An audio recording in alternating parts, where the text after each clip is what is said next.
I just think like I think a lot of arguments that I see are bad, but I don't think everybody's ass. Who are the fiction? Just I think Six is bad. Yeah, I can run it now. Okay. I am indeed back.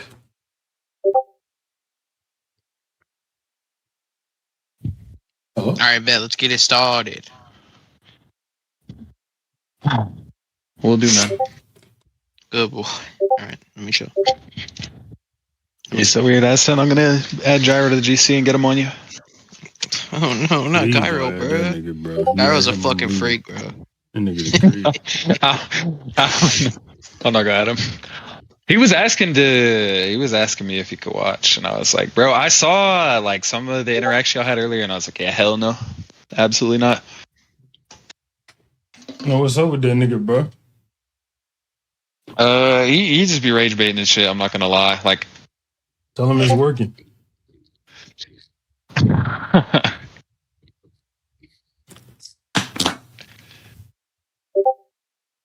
All right, what topic are we doing again? Ryu and Maki, pretty sure. Ryu and Maki, bet. Obviously, not season 1 Maki. Talking about. Yeah. I get it. All right, yeah. Cool. All right, you can go ahead. The argument for Ryu over, I guess the argument for Ryu over would more so. It's really just like you're fine with him rel to Yuta, right? Yeah, At the very least in the Culling games. When you say somewhat, is that like you think he's below, or? Well, you said it is relative, right? I'm assuming Yeah. you're gonna elaborate on what that means. Well, I think like in terms of overall like compatibility, pretty similar. In terms of raw physicals, Ryu should be above. Let's do. You tell me what your scaling chain, whatever the fuck, and win cons are, and then I'll tell you what I have an issue with. Okay. Since it's Ryu, I'm guessing the win cons are just he punches the shit out of her. Yeah, I mean either that or just shoots her. One of the two. With a gun? What is curse energy beams? yeah, whatever. But yeah, let's go with that. Okay, so Ryu rel to Yuta, and then I mean there's like a couple routes you can take it. I think Yuta's probably rel to 15 finger at that point. Also probably rel to Kenjaku or above. Both of which should be over Maki. Which one you want to go with? We can talk about the 15 finger stuff first. All right. Tell me something. I mean, it is just stated outright by Yuji. I'm pretty sure that he thinks Yuta can hold 15 finger Sukuna. Gotta see if I can find that, but I know it's stated basically verbatim. Yeah, let's see that statement. I'm about to just Google this shit. I don't have a scan server.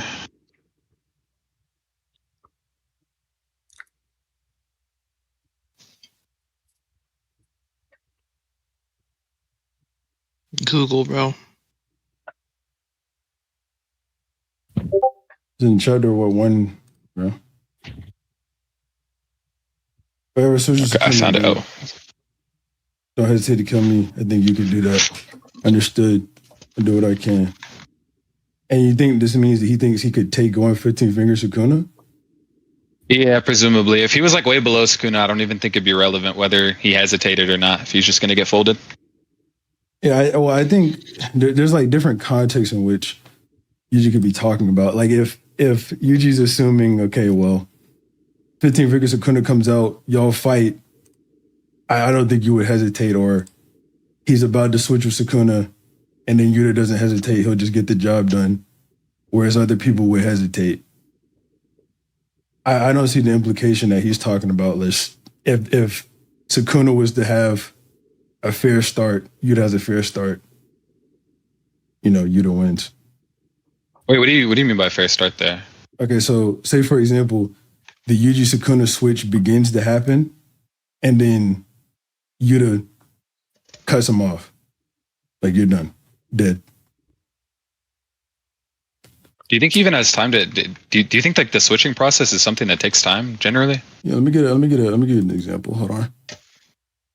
Okay, Because we know at the very least via the binding vow, Sukuna can just take over instantly. But if you have an example of it like taking some amount of time, it'd be good. Well, yeah, but when Sukuna takes over, he can't hurt anybody. I guess Yuji doesn't know that, but whatever. But yeah, so you see here, like Yuji starts getting the fucking, I was about to call them whiskers. He starts getting the Sukuna markings and he just suppresses it. Because he still has to eat more fingers, right? Yeah. Yeah, so if for some reason he's not able to suppress it completely. I think that's just distinct because let me look at the verbiage. If he says if I ever switch with Sukuna again, to me, which implies like if Sukuna ever does fully take over, as opposed to just like briefly or like starts the process, it seems to be more so an implication that if Sukuna like completes this process of taking over. I mean, presumably, if if we know that Yuji can suppress Sukuna, even in instances in which Sukuna like his markings show briefly, it seems a little weird that he'd like request that the guy kill him just for the marking showing up briefly. If we know that he's been able to suppress stuff like that before, well, he's probably. I would say that he's just traumatized about it because it just happened where he wasn't able to suppress it. At least not inherently. I'm sorry, not inherently. He wasn't able to suppress it manually this time, where in other cases he was. Like whenever Gojo's fighting him in chapter 2, and then he suppresses Sukuna. Gojo's like, switch back with him in 1 minute. He's able to suppress Sukuna back down, and you just like, I just don't want this shit to happen again. And incident like Shibuya, obviously. So just go ahead and kill me. I haven't read Shibuya in a while. The context behind that is that he just doesn't have the ability to like suppress 15 Finger Sukuna at all, or is it like is there like some other context? Here, let me just show you, because I also haven't read Shibuya in a while. It's definitely not that he's just not able to suppress Sukuna, I don't think. But let me get it. When the fuck did that shit happen? 112?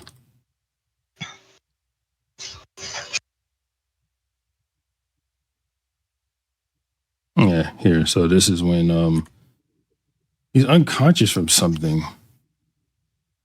I believe the Choso fight. The Choso fight, yeah. Maybe. He's unconscious from the Choso fight, and then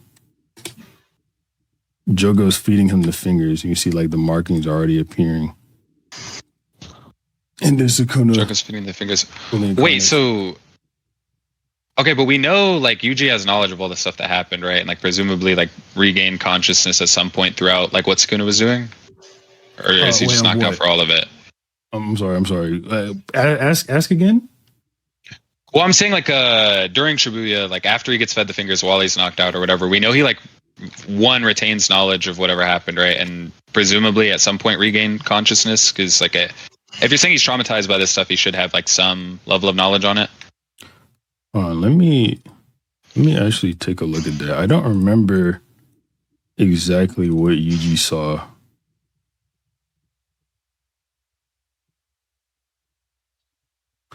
There's another point I want to bring up too about it, but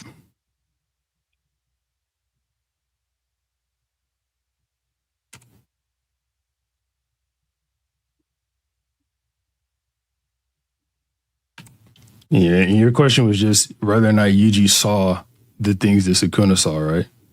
Well, it's just if he stayed like unconscious throughout the entirety of the arc, or if he was like still conscious and couldn't regain control of the body until after Sukuna was done. I'm not sure. I just know Sukuna willingly gave up control. He willingly gives up. Do you know like when he does that? Just so I can see if there's like any surrounding context that makes it a little more clear. Oh, you sent that.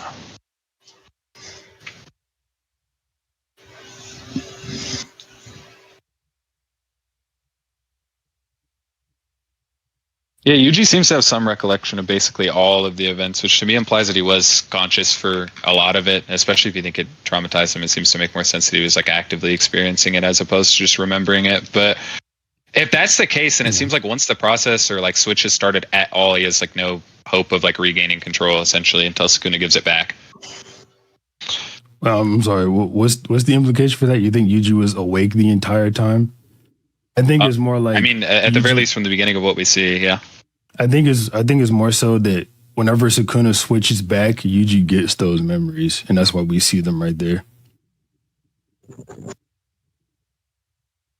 Do we even know that it's like a? Well, here's my my whole issue is if like how do you even think that would work? I guess is what I'd ask you, because if they share like some pool of memories, then Yuji should know a lot more than he does presently. So imagine Yuji's sleep, and then he wakes up and realizes he was dreaming, something like that.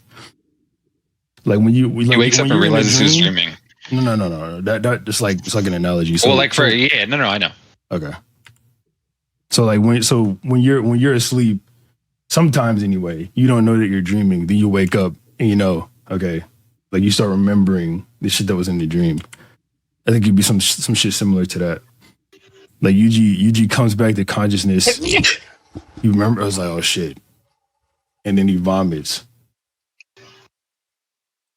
He comes back to consciousness and then like remembers like some like previous like experience from Sukuna. Yeah. To me, that implies that like his like consciousness will like even when you're sleeping, like, your consciousness still is active to some extent. That's why you dream in the first place. Conscious, I just mean like he wakes up, whatever. Okay, so you don't think he can exert like any control over the body at that point?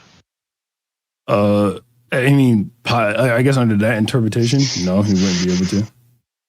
Then it seems weird that Sukuna would have to give him back control at all, as opposed to Yuji just taking it back. Like, unless he thinks Sukuna's waking him up there, but then that would be like positing like another mechanism that I don't know if there's any like real explanation for. I think like the idea that he just was like conscious and Sukuna gives up control, like you just have to posit less things and it still explains like the exact same stuff basically. Yeah, but I don't think that in either scenario that that you can just say, okay, well this posits less things, so this is the interpretation we should go with, because I mean, both would leave them relatively unexplained. Like whether or not Yuji can exert some type of control over the body, and say he can't, right? That's still like an assumption that we would both be making. It would be the same in any other scenario. Well, no, the reason I think we take like these sort of interpretations like that posit less things is because in terms of what we're explaining, we're both explaining the same things, like why Yuji would be traumatized by this thing, why he doesn't have control throughout the entirety of the arc. We're explaining all the same stuff that we know to be true on the page. It's just you'd have to posit like some external mechanisms that aren't really explained, while like Yuji just being conscious and watching is something that's perfectly reasonable. We know Sukuna can watch through Yuji's eyes. It doesn't seem crazy to say the inverse would happen either. Actually, Yuji just does that in the instance you referred to, where he takes control back from Sukuna when Sukuna's fighting Gojo. Presumably, he's like able to hear Gojo because he swaps back the second Gojo tells him to. So we know he's able to maintain consciousness and just watch what Sukuna's doing through his eyes. When Gojo tells him to, he swaps when the time limit is over. Doesn't Gojo just like explicitly say when it's time to swap at the end there? I'll pull it up. I think it's like really early, like chapter 2. Also, even if you think he waits for the time limit, that to me would imply that he still is like, obviously he's like fully conscious there and is like aware of what's going on if he's able to count. There, but that's when he comes up, or that's when he's conscious whenever Sukuna takes control in the first place. And the other example, he's not.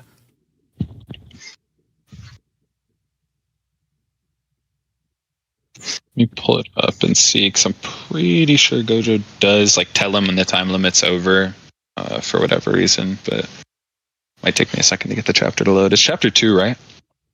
Yeah, it's 2. Yeah, Gojo says should be about time. So I guess you could say that he's saying that to Yuji. Yeah, I mean, it's either one of the two. We know in some sense, like at the very least, Yuji is conscious here, so we have like some basis to say that like even a conscious Yuji like can just watch Sukuna operate without like actually doing anything, and it's not like he has to like gain the experiences after. Presumably, you can just tell what's going on while Sukuna's in control of the body, and again, Sukuna can do the inverse. So it's like a consistency for the relationship work in that way. Do you think that means he knows how strong Sukuna is? I think that would be like a part of it. Yeah, I think like if anybody were to be like a reliable source of Sukuna's strength, like external to Gojo, maybe it'd probably be Yuji. Hold on, I'm gonna ask you more about that in a second. Okay.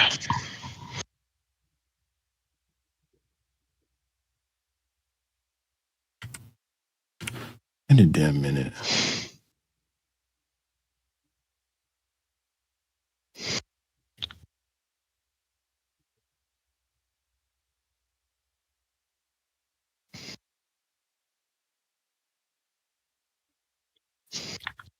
What are other examples of when Sukuna takes over Yuji's body? It's the three finger stuff, which Yuji lets him do it. Yeah, the three finger stuff. Here's the first example. Three finger stuff, whenever he comes back to consciousness, he just tells some shit to Megami, right? Yeah, I remember he says something before collapsing. I don't remember what he says, though. I don't even remember what chapters those are. Are you able to move?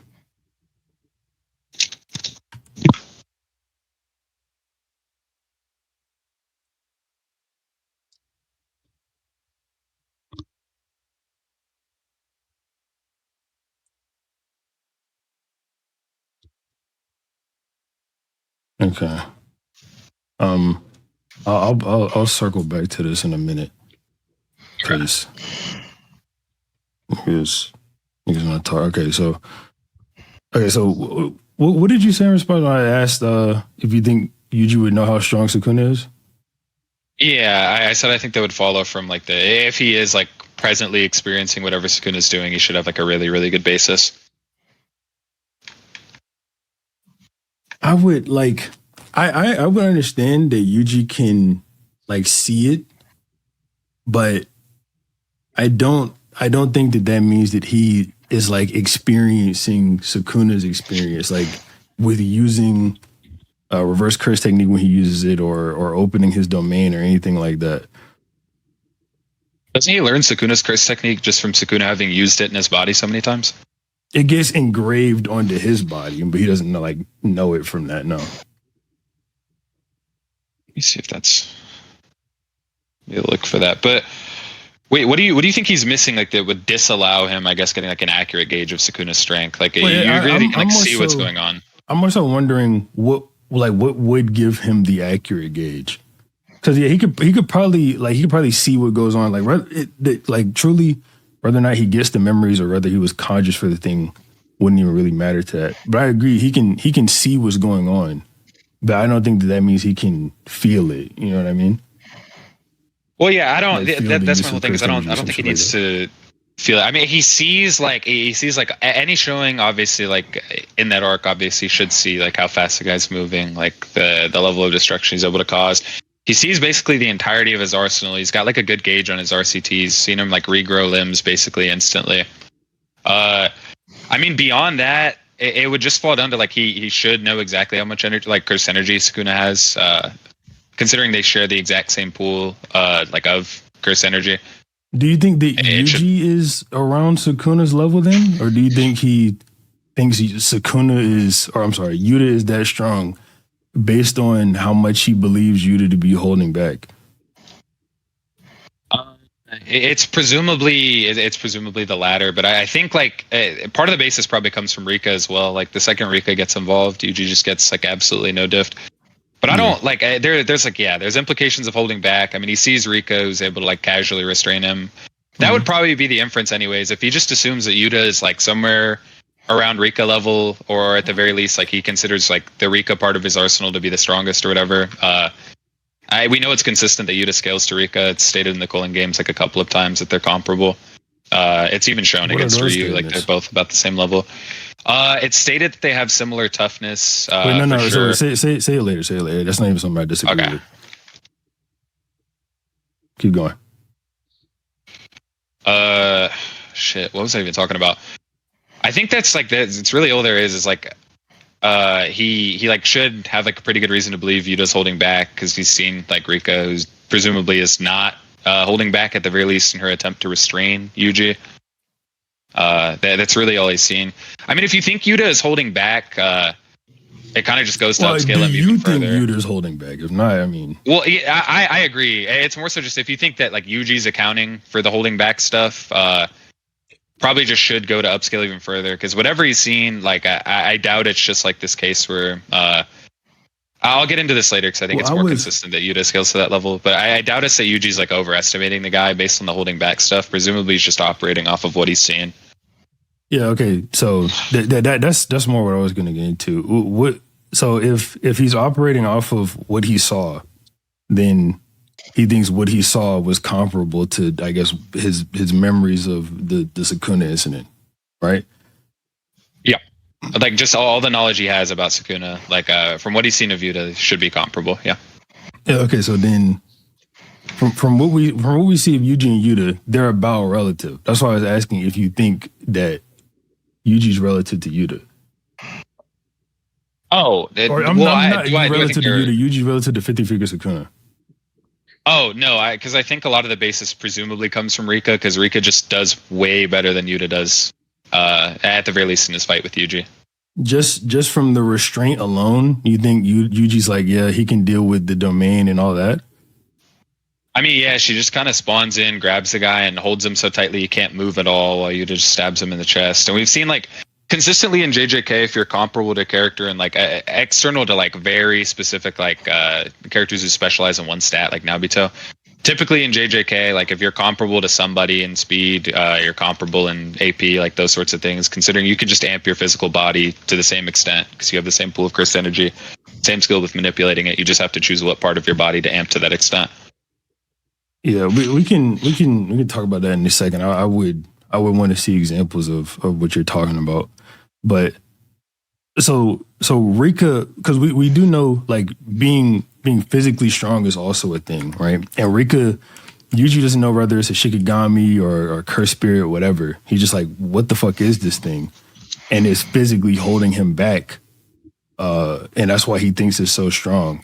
So Yuji thinking Rika is that strong, based on those things, I don't see why that would give him the idea that Yuta could handle Sukuna's domain with Rika. And then it's more so. You remember when Naoya says to Maki, or he doesn't say it to Maki, but he's thinking about it. He's like, the sin of the insignificant is ignorance of strength. Yeah. It's like a lot of people know that these people are powerful, but they don't know just exactly how powerful. And then that gets into the narrative of like how it isolates them and whatnot. But essentially what I'm saying is Yuji just knows both of these people are powerful. And then he's thinking, okay, well, I think you could do it. He's not even saying you can do it. He's like, I think you can do it. Well, to be fair, saying that like, you can do it is just to say that you think that somebody can do it. I don't know if those two are distinct.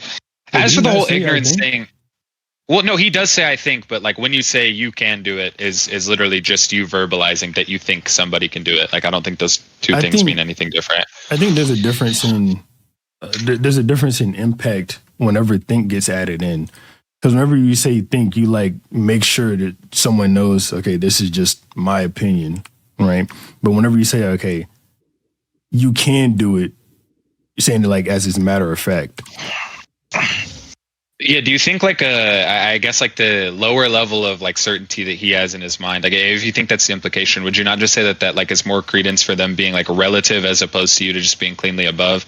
Well, no, I think like the can there or like higher level of certainty would just imply that like you're like very, very sure that somebody's stronger than somebody else. While like I think if you remember what I was saying earlier, I was saying that like because of the Naoya statement, for example, Yuji might just think both of these guys are really strong. And then that's why he thinks that they're comparable. Or that's why, not that they're comparable, that's why he thinks Yuta can do it. Because the comparability is implied, right? Yeah. I guess my main issue with the Nayu stuff would be like he considers himself to not be one of those people who would fall like into that sort of thinking. He's like one of the only ones with like a really high view of Toji or whatever. He thinks he's distinct from that group and he himself is not particularly strong. The guy's like a grade 1 level sorcerer. So if that's like the threshold you have to meet to not be one of the insignificant, I think it's like pretty fair to say that Yuji is also not one of those people. There's irony in it because now you also didn't understand how strong Maki was. But so he thinks he's above those people, but he's actually not. And she's not even at Toji's level yet. But it just shows where do you think Naoya fails to understand how strong Maki is? He thinks he can beat her. He can't. He's like my issue with that is like the basis isn't entirely faulty. He's superior, like he's far superior in speed. Like it's not like she has to like damn near like precog the guy and like count on his frames to land a hit. The fight, it's not like the fight's not close either. It's not like he gets no diff, so I don't think it's. Do you think he understood that she would be able to do that, like count out his frames and whatnot? No, but I don't think that's a testament to her strength. I think he just underestimated things that we'd more so attribute to experience. I think that's certainly part of her strength. I guess it depends on how you think like strength is being used in both contexts. Like when you and I talk about strength, like maybe we would account for things like that. But I think when he said like when he talks about like people's perception of the strong, I think it's just to say that people typically don't understand quite how strong like strong characters are. But I think that strong there is going to be more so indexed to like your physical is your manipulation of curse energy as opposed to like, oh, this guy's like really smart or whatever. I think the main focus there is that people are like incredibly powerful in like attributes that are non-mental. In attributes that are non-mental. Well, I mean, yeah, but non-mental. He's probably referring to some type of like how you would perform in combat type of thing, because it's just him implying that he understands the idea that strength isolates you, which I mean, we just see that repeated throughout the series through different characters, but. Part of the reason it isolates them, like, is they're special, right? Like Gojo's special, he's got limitless 6 eyes. Toji's special, he has no cursed energy. That's never happened before. Everyone isolated him that way. Sukuna's special just because he's the strongest. He can do literally fucking everything. And then you got rejects like Kashimo and Yorozu. Well, not Yorozu, but Kashimo for sure. But you got rejects like Kashimo. Who, I mean, he was just in an era full of fucking retards. So I don't think he's referring explicitly to just how strong or tense someone's muscles are. Well, I agree. I think it's more than just the muscles. Like I think there's like applications of curse energy or like skill insofar as like your technique with a martial art or wielding a weapon. Like I think there's those sorts of things. Even if you want to say like he's like flawed in his assessment in the sense that he like thinks he's going to win a fight that he doesn't win. The fight is like incredibly close. He does that twice. I don't even know if his like level of cognition as a curse spirit is like that crazy. Like, I'm gonna be so honest. Wait, what do you mean by that? We know like curse spirits like typically just like on average there's like a very consistent examples of curse spirits having like lower levels of cognitions than humans do. I don't know if it's curse spirit form is. I just got a DM. So start again. Oh. Essentially, like, just to make it a little more brief, it's just to say that I don't know if his curse spirit like state is like as cognitively efficient as his human state is. It's just consistent that curse spirits are like just on average dumber. Even like the really strong curse spirits are far dumber than people. Like the cockroach spirit is like a really good example. It's like a top tier curse spirit that's absolutely retarded. Nalia has his body while a cursed spirit. I'm unsure why we're implying that he may have gotten dumber. He's saying the same things, thinking the same things. He's just a little faster now. He remembers Toji. His portrayal is entirely different. He's not saying or thinking the same things either. He's like, for the beginning of the fight, he's like kind of like mindlessly babbling. I'll see if I can find like good examples of it. Yeah. I have no idea what chapters he shows up right in. Here, like he's saying the same shit he was saying before. Like the one who stands with them is me.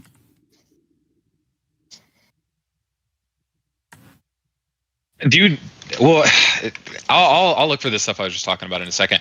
But I think like after being like proven like entirely wrong, unless you think this is just something he only thinks like he thinks it's true again, as opposed to just like a reiteration of the previous idea. If he's like just reiterating I don't think things he said previous. If you think he's reiterating things he said previous, I would say that's like more in favor of him like lacking some of that cognitive ability. If he's just mindlessly like repeating stuff he said before, which I don't really know what his dialogue looks like, but I think he's stupid in the first place. Like I think the whole thing is supposed to be some type of irony where he thinks he understands and he just doesn't. Like he thinks he understands what like the just his own strength or like. Let me get through it. Let me get through it. But he thinks he understands that he understands. He thinks that he understands how Gojo and Toji and the people who are isolated feels, and he doesn't. Like he doesn't understand their strength either. The same thing, or the same way he's accusing Maki of it and other people of it. He's so high on himself that he thinks he does. And he still thinks he does. Even when he loses to Maki, he says imposter. He still doesn't understand. I don't even think he's. Wait, are you talking about when he's alive? Does he say that when he's alive or when he's a cursed spirit? Alive. When he's a cursed spirit, he gets fucking split in half. He can't say shit. Yeah, well, I was gonna say when he's alive, I don't even think he's wrong in that assessment. Like, where his like main issue is that she's not Toji.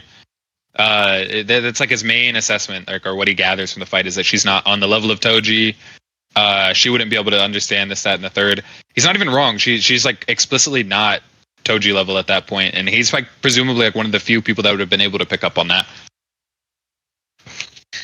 But okay. We know that Naoya doesn't understand all of Toji. Like, he doesn't understand that Toji's able to, like, hop on air and things like that. He doesn't understand those aspects of Toji. I don't even think he understands how Maki isn't like Toji. He's just trying to affirm to himself, okay, this bitch just beat me, or this bitch has been beneath me my whole life. She's not Toji. She doesn't have cursed energy. She feels like that she's not Toji. Do you not think it would also be fair to say that he could have gained that assessment through his performance in the fight? Because he makes these sorts of statements as the fight progresses, right? No, I'm not saying he fought Toji, but I'm saying he makes these sorts of statements as he's fighting Maki, right? Wait, what statements? They're like the ones that, statements, shit like that. Yeah, like just the stuff saying that she's not like Toji or whatever. Like he says those sorts of things while he's fighting her, right? But he's thinking it all. You see where I'm coming from? Like, he's thinking all of this, not saying it out loud. Well, he's not telling her that's fine if it's internal. My point here is just going to be that like in a similar way that you could try to attribute it to ignorance or whatever, I think you could just as easily attribute it to the fact that he has, like, if he really did have some understanding of Toji's strength, and he's engaging with somebody who perceives to not be on that level, or like from what she's showing, she's not on that level. And it's also just not inconsistent to say that his assessment actually is accurate as opposed to entirely ignorant. No, I'm not saying that he's wrong in saying Maki isn't Toji level, but I'm saying he doesn't understand that in the first place. He doesn't understand what Toji level is in the first place. He's just that's what I'm questioning, is if he does or does not understand it. And we just disagree as to the basis there. We know he doesn't know about Toji's like ability to hop on air and things like that, right? Do we understand that? Well, yeah, but I'm not talking about like specific abilities, more so just like the general level of combative ability that like Toji should be at. Okay, well, how would? Yeah, I agree. He doesn't understand like the entirety of his arsenal in the same way he likely doesn't understand that for other characters. How would you think that Naoya even knows that about Toji in the first place? Like his knows what about Toji's strength? Combat ability? Yeah, it's relatively consistent in the series through presence alone. At the very least, for like particularly strong characters, you can just tell that they're on a level like distinct from what you'd expect to see from maybe like grade ones, like low level special grade curses, all that sort of thing. And you can tell when people are really strong just by looking at them. It's very consistent for basically all of the like top tier characters. In JJK, that's mostly because, I mean, they have cursed energy that you can sense as well. With Maki and Toji, it's like you can look at them and say that they're strong. I don't think you can look at them and tell exactly how strong they are. You don't think Maki and Toji carry like any sort of presence that would be like indicative of like their actual level of strength? You think it's just like some arbitrary like, oh, they are strong? I think it's weird for any sorcerer to look at a human and see that they have absolutely no cursed energy. And that like gives them the presence of like, what the fuck? Well, yeah, at like surface level, it entirely makes sense to say like, oh, like if they don't have curse energy, they're a complete ass. It's like the whole like Zenin family thing. But we know for people who have like some understanding of having the restriction, the Zenin family, that's their outward thing. They know Toji's strong though. Well, yeah, no, I agree, but like point being like, if you see like a random guy with no curse energy, obviously like the base level assumption there is like that he's not going to be strong. But we know there like exists basically nobody factor. That's what I'm getting into. It's like we know basically nobody exists with absolutely zero curse energy, And for a lot of characters who like understand what that entails, they like already like they know that people are strong just by knowing that they're heavenly restricted in that sense. Wait, I'm sorry. I mean, if you Wait. understand the mechanism behind heavenly restriction, it's not that crazy to say like for somebody who knows that this guy is heavenly restricted, knows that he has 0 Christ energy, to like make the assumption that he's like a top tier.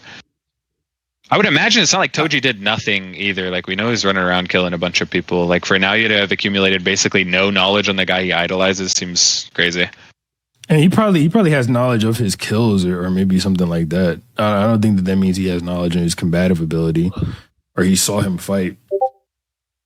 Because I mean, when Naoya is a little kid, Toji's a full grown ass man. Like whenever Toji retired and went to the Shadow Realm.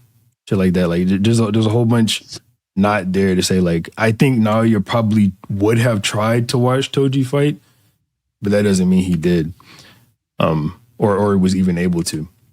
I don't even think it's like a have to watch Toji fight thing necessarily. It's more so like even if you think it's reputational in nature, he holds this guy to like the standard of like Gojo, basically, doesn't he? Like he like his next closest comparison is Gojo, I'm pretty sure, like in Naoya's mind. This is the one who stands with him is me. He says that no one understood Toji except maybe Gojo. Okay, so obviously he like for whatever reason he understands that Toji is like way clear of everybody else in the verse. So irregardless of what you think the basis is, whether it be reputational, whether it be something he saw, through some means, obviously, he's accumulated the knowledge to say that, yeah, Toji is way stronger than everybody else at the point where they can't understand him at all. I don't. So it's not like he's like that, confused as to how strong Toji is. I think that's like conflating there. Like if Naoya concludes that Toji's really strong or whatever, that does not mean that he has an accurate assessment of his power to say that Maki, or that he's right in his assessment to say that Maki just isn't Toji level. Do you get what I mean? Like he it's not Toji, to say that this whatever happens with Toji, since he idolizes Toji and obviously since he hates Maki, I think it's the case that he thinks Toji's this strong, and then someone comes along that has those exact same properties, and he's like, "Well, you're not Toji." Like he has to keep affirming that to himself. Well, no, it's not to say that he has like again like some like 100% accurate gauge of Toji. What's really like? I know you're not saying that.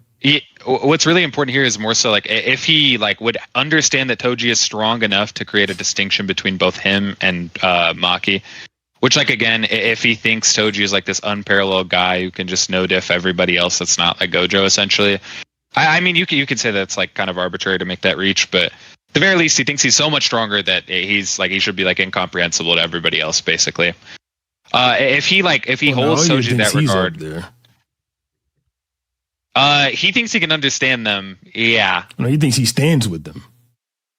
But what do you think stand with them there means? Do you think that's like an understanding thing, or do you think he like actually thinks he's like rel to Gojo and Toji? Yeah, that.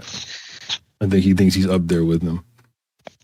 Why do you think he thinks he's rel there as opposed to just thinks he's met like some sufficient threshold like to understand how strong they are as opposed to being quite as strong? The understanding there is for the strength.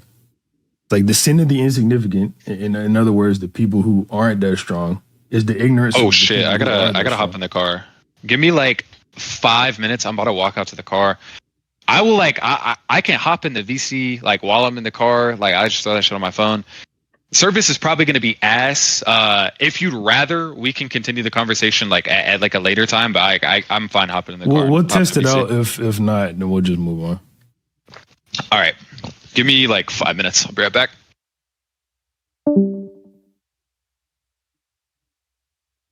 So Aston, now that you're here and no one's here that likes you, we're gonna do horrible things to you. What if I just do horrible things to you, bro? Wait, Nani left as the debate started. Why was he like? Yeah, he DM'd me and told me he's gonna take the fattest shit of his life. So, yeah. You could have listened. You don't want to listen while you're shitting, bro. It's embarrassing. I guess. For who? I don't know. Maybe you feel like a little bit of a cuck. A6, do you think you were getting beat up, bro? No, I'm on the right I was texting the hoes. I wasn't focused on this, bro. I feel like I'd be a little gay if I Oh wait, no. You know what's funny? I was debating someone, and like one of the girls I used to talk to from years ago had texted me, and like I really cared about her, but I was so focused on the debate that I was like, yo, like I gotta put this on a shelf. I cleared the notification, so I didn't care about it at all. So I was like, yo, let me lock in on this debate.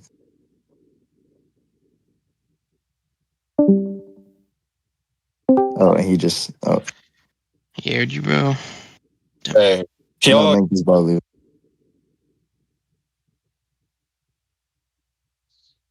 yo, hello. Yep. Okay, there we go. We'll see how the service goes, but as long as this mic works fine. What were you saying like before I went? Just remind me real quick. Okay, so whenever Naya's talking about the level of understanding or whatever, I think that comes from the strength of being there, because what he's saying is, and this is again we can get into the strongest narrative for different characters too, but what he's saying is the sin of the insignificant, in other words, the people who don't have that strength, is ignorance of strength, and no one understood Toji. Wait, I agree. Like generally, it's going to be attributed to strength in some sense. Where I'm sort of confused is like as to why like the level of strength required to reach the understanding would be like to be on par with Gojo and Toji. My main issue with that is just those two are like very vastly different in strength. And presumably Naya should know that. I mean, he knows Gojo at the age of what, like 16, was able to kill Toji, and the guy's a grown ass man now. Yeah, 18 or some shit like that. But Gojo's also locked up right now. I don't think people think he's getting out. But whenever Naya is thinking about it, he's thinking about teenage Gojo and Toji. Well, then that's like that also gets sort of confusing to me. Is like this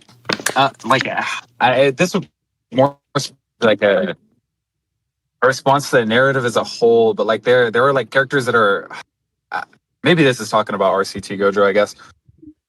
Do you have the panel where he like reflects on the two? Naya? Like when he's talking about it, is he saying that like Gojo would have understood him at that point, or is he saying that like is he attributing it to like a current Gojo? They're kind of separate. But here, look. I don't know if you can look because you're driving, but yeah, this road is like basically empty. I'll look real quick. You better D1, bro. Okay, and do you think this is like? Do you think Nalia's ever seen? Actually, no. Nalia, like, presumably, like, okay. Do you think this is Gojo, or do you think this is just meant to be like a narrative thing? Yeah, you start fucking up. Okay, what? Oh, I was saying, do you think Nalia has ever like seen teenage Gojo, or do you think this is like a narrative thing? Like the author's just showing us like examples of characters that are on that level. I think it's more he knows Gojo killed Toji. Because whenever he says no one understood Toji, he goes except. Okay, so you don't think this is like actually his mental image? Wait, Holy what? shit, What? I'm lagging. I'm lagging like shit, bro. So you don't think this is like his mental image of like people he thinks are on that level? You think this is just the author like showing us like characters that Naoya like presumably knows are on that level, but it's not like Naoya himself picturing Toji and Gojo? It could be a combination of both, but I was going with this is Naoya's mental image. Well, that kind of gets back into like the if he's like seen Gojo, like obviously he knows Gojo did this thing, but to have like some mental image of Gojo would imply that like at some point he like saw Gojo a bunch of other stuff, which I think saw. Like, I don't think it's a stretch to say he saw Gojo at all. Gojo's the most famous person in the world, or this world anyway. Is he when he's that? Well, I know he's like renowned as like the strongest sorcerer, like even from like a younger age. I don't like most famous person in the world. Like I might be crazy. If you think that now you've seen him at that point, then this would just get into like there may be more characters on this level presumably aren't pictured because this is just the people that Naoya understands to be on that level, right? Well, no. Naoya said, well, I don't technically disagree. I do disagree with that. I don't think, at least from that time, I don't think anyone's as strong as Gojo and Toji. You don't think Geto scales to Gojo at that point? No. You remember when Gojo got stabbed in the throat by Toji? Yeah. So the weekly chapter statement for that chapter says like the strongest dies or some shit like that. I have never seen that in my life. But I think, irregardless, there's like a very consistent narrative, like presentation of the two at the very least, it would show that they are like comparable. So even if you think Gojo is like a little bit stronger or whatever, like there's a very, very consistent both statements and showings that would show that the guys are like pretty close. And I know like the common disagreement would just be that like Geto did really bad against Toji, but I unironically I don't think he did bad at all. Like most of the bad things that happened to him during that like that fight are very, very context dependent. He got blitzed horribly and cut in half. Well, not cut in half, He but never. Whoa, I don't even think he gets blitzed there. Like when he initially gets knocked back, it's while he's in the process of trying to like control Toji's cursed spirit or whatever. We can see via the hand sign. So he's obviously like in the middle of doing something, and the guy just decides to hit him. I don't know if he can just stop like in the middle of that process either. And then after that, the fight ends with stop in the middle of what? in the middle of trying to take control of somebody else's cursed spirit, like in the process of using his cursed technique. I don't know if he could just stop. Well, that stopped. Like the process was over and he got rejected. Doesn't he keep his hand up after the fact? Like even when he gets knocked back, I'd have to like. God, I haven't looked at that fight forever. He keeps his hand up, but he also like he's blatantly looking at Toji. He's watching him pull out the sword and then gets cut. I'm gonna keep saying in half. He gets cut in half. If you can send that stuff real quick, because I know like when he gets cut up, that's after he's already been knocked back. He's like flying through the fucking air, and Toji cuts him, right? No, he's not flying through the air. His hand just gets knocked back. Okay, so he gets his guard if you knocked reached open at essentially, me, and then yeah, it would be like if you reached at me and then I like swatted your hand away. That's what happened to him.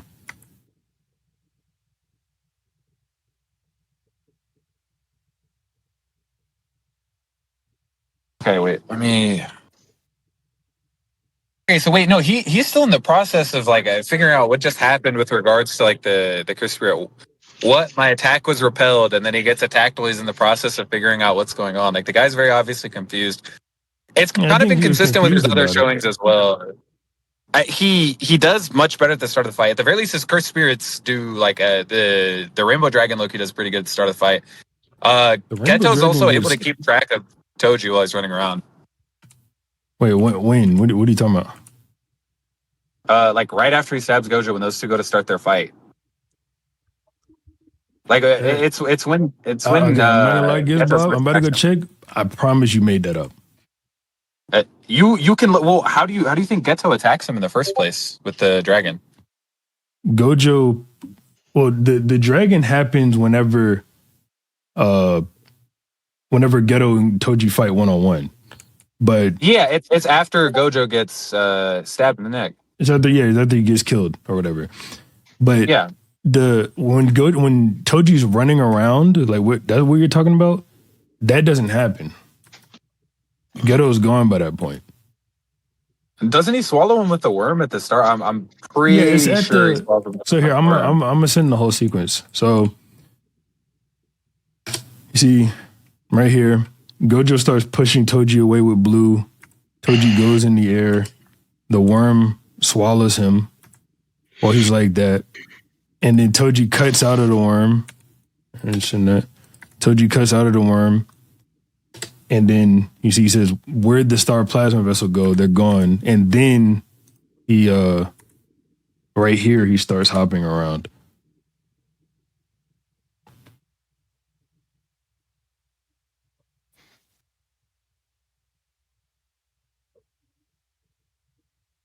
Where's the blue thing that you're talking about? I'm like half glancing at these while I'm driving. Like it's in the bottom right. It's in the bottom right. Look at the first page I sent. So look at the bottom right. Gojo sticks his hand up and you see Toji like getting blown back.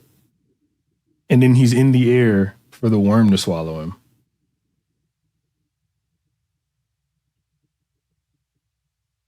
Let me. Fuck, like I cannot tell what is going on. Let me zoom in on this. So Gojo does this. The next thing when do we see? Oh, wait. I see what you're talking about with Toji getting pulled back. I think I see what you're talking about. Okay, yeah, there's that. Okay, and then when do we?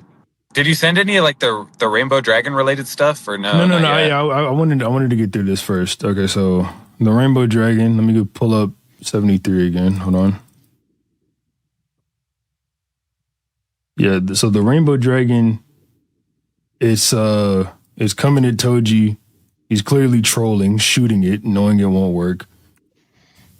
And then it fails to hit him. He dodges it. Then it comes at him again.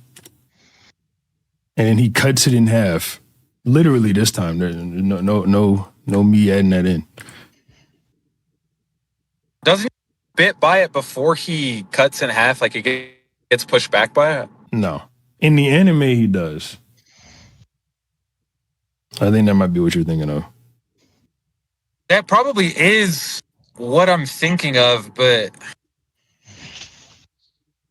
wait, what? What happens in the manga? I'm like trying to check this. I just sent it all. So, yeah, no, I'm trying to look at it. I'm trying not to look at it for too long. I just responded to the first page, right? Okay, so Aston, you spoke with Aston, right? Yeah. Okay, Aston, I'm gonna explain this shit to him. If I start saying some shit that's wrong, because he's in the car. If I start saying some shit that's wrong, tell him so he can look. Okay? Yeah. Okay. So the Rainbow Dragon starts coming at Toji. Toji starts shooting at it in Ghetto with his pistol. That happens, right? Right. In the next page, the dragon has struck where Toji was, but Toji isn't there anymore. He's now on the roof. Right? Yep. And then Ghetto sends the dragon up to Toji again, and Toji cuts it in half. Let me look at that third one. Yeah, that seems... Here, let me look at the fourth one. Yeah. Just seems like exactly what's going on. That's where I'm confused as to how the anime portrayal differs. Is like the part that's included in the anime, like is that like entirely like non-present in the manga in the sense that it couldn't have happened, or non-present in the sense that like we don't see that part of the interaction? So what happens in the anime? I haven't seen this in a long time, but from my recollection, instead of Toji dodging the dragon, he like puts his foot in his mouth or something, and it carries him for a little bit. But in the manga, he just dodges it. The manga he just dodges it. My issue is with these two, like sort of blatantly conflicting. Is like, are you like of the belief that we should appeal like entirely to the manga, or do you think like the anime makes like additions or changes that are like should be valued? I think the anime's goal is to make this shit look awesome. So I don't take what happens in the anime seriously. But I realized I didn't tell you that I was like a manga exclusive guy. So I won't like hold that standard here. But yeah, that's my view on the anime. I think that their goal is just to make this shit look as awesome as possible. That's an easy way to extend the fight, and then that's it.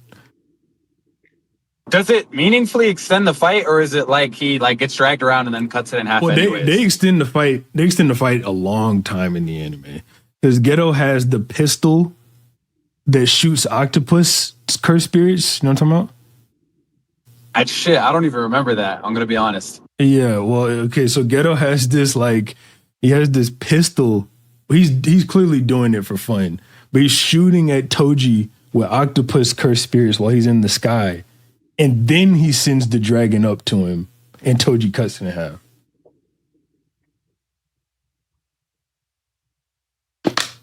Okay, so it's like a little bit of an addition. What was this like point even in connection to? This was about like if you were saying that Ghetto had a good performance against Toji in relation to the performance Gojo had. And I was just like, no, Geto kind of just gets raped. Yeah, if we want to disregard like all the anime stuff or whatever, because I would I don't prefer think it's to. super relevant. Yeah, if we want to disregard the anime stuff, that's fine. This whole like circles back to 15 finger. It's like about if Yuji understands how strong 15 finger is, right? Yeah, because we were talking about Naoya and his statement, and I was talking about how, well, even if Yuji can like see Sukuna, that doesn't necessarily means he knows how strong Sukuna is and whatnot. Yeah. Well, when you say he doesn't know how strong he is that to say like he misunderstands his physical abilities, or do you think he just like doesn't understand how good his arsenal is? Somewhat both. I mean, if Yuji, like, let's say Yuji's getting blitzed by 15 Finger Sukuna, then 15 Finger Sukuna's movement, he shouldn't be able to perceive and track. That's obviously like assuming Sukuna's trying his hardest in specific examples. But the point I'm making is, I'm sure he can tell that Sukuna's really strong. He thinks Yuta is also really strong. So he's just like, I think you could do it. Like, he's just giving My Yuta issue with the that blitz task. thing is I don't think Yuji can get blitz, like following under the view where it's like he can perceive whatever's going on from Sukuna's perspective. Presumably he can't get blitz there at the very least. I don't agree with that. I don't think he can perceive everything going on from Sukuna's perspective. Even the panels we get is not of him perceiving like some high speed Sukuna movement shit. It's just when Sukuna did some kills. Wait, who are the people that get killed like that he's thinking about? And you want me to name all of Sukuna's kills, bro? Well, no. I mean like Those girls. The specific things that Yuji like remembers, like who are the people that he kills, like when he's having the flashbacks. So I'll do the thing with Aston again. If I say something that's not there, Bro, it's just the girls, those girls that he kills, and then the ones that he kills in the building. That's all it is. It's just him like blowing up the city, basically. You remember the scene where Is it like the domain stuff, or is this when he's just like killing civilians for no reason? It's weird because like we're getting shown manga panels that were actually drawn and not any POV shots. But so Yuji remembers the girls. He remembers Sukuna telling Kusakabe and Panda to not move, and he remembers. I don't even know how the fuck he remembers this. I don't even think he really does remember this. But it's whenever the domain kills two girls that are in a building. It's wait, so it's when the domain kills two people in a okay. Yeah, you remember? I guess remember those two girls are talking, sitting on their phone, and then half their head just gets blown up. They just get atomized, yeah. Yeah, I know what you're talking about. I guess my main issue with the idea that Yuji can get blitzed by the things that Sukuna's doing is I don't think it functions mechanically, since they're quite literally using the same eyes. Obviously, it's not like Sukuna can't see what's going on when he's moving around at like high speeds or whatever. So presumably Yuji would just maintain that level of perception. Because the thing that creates these disparities in perception for most characters... Do you think Sukuna's blitzing himself? No, that's what I'm saying. I'm saying he can't be blitzing himself, so he can't be blitzing Yuji, because Yuji's looking through the eyes that Sukuna is reinforcing, presumably. But he has his brain as the processing unit for it. Like Sukuna has the eyes that he's reinforcing or whatever, but he has the brain power necessary, the reaction speed necessary to see all of that stuff. And I don't think Yuji does. I don't think. Well, we know the mechanism in JJK by which you increase your perception speed is just through it's through reinforcing your your eyes or whatever, and presumably the same is true of your brain. If they share both of these things, whatever reinforcement Sukuna is using to get to that level should be shared by Yuji. Because I don't think it's like some base Sukuna no both of those things. I don't think they share. I don't think they share a brain as well as eyes.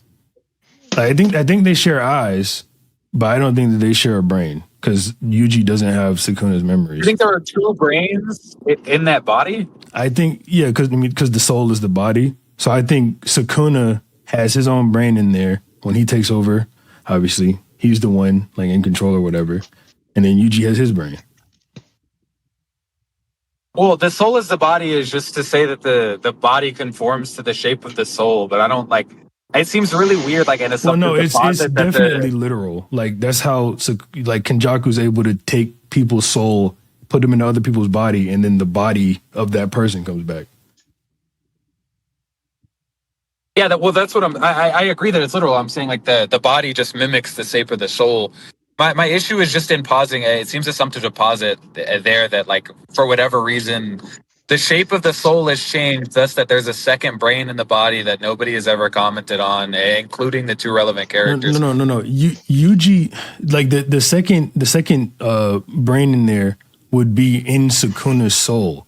Like it's not in Yuji's body. Like if you looked inside of Yuji's skull, you wouldn't see two brains. But since Sukuna's soul is in there, and obviously he can think, talk, whatever, his brain is there too. Like we know he was conscious for the 1,000 years, even though like presumably he wouldn't have a brain, right?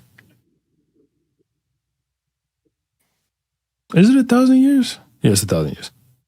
I think he's lagging a lot. Definitely is. Yo, hello. Wait, can you hear me now? Yeah. Or am I still lagging? No, you got it. Okay, wait. What were you saying with the 1,000 years thing? I could not hear that. So I was lagging like we shit. know Sukuna is conscious for those 1,000 years, even though he doesn't have his brain, for example. Because remember, Gege says Sukuna's a master of wasting time since he had to spend 1,000 years doing nothing. Wait, that sort of consciousness is distinct from like a mental consciousness, though. That's just him existent within his own, like, well, I forgot how they describe it, but like whatever your domain expansion is based off of, that space within your soul is like where he's existent. But it's not that's not the mechanism by which you perceive. Wait, They're both just using like the I'm actual sorry. brain. Say that one more time. You're cutting. You're cutting out a lot.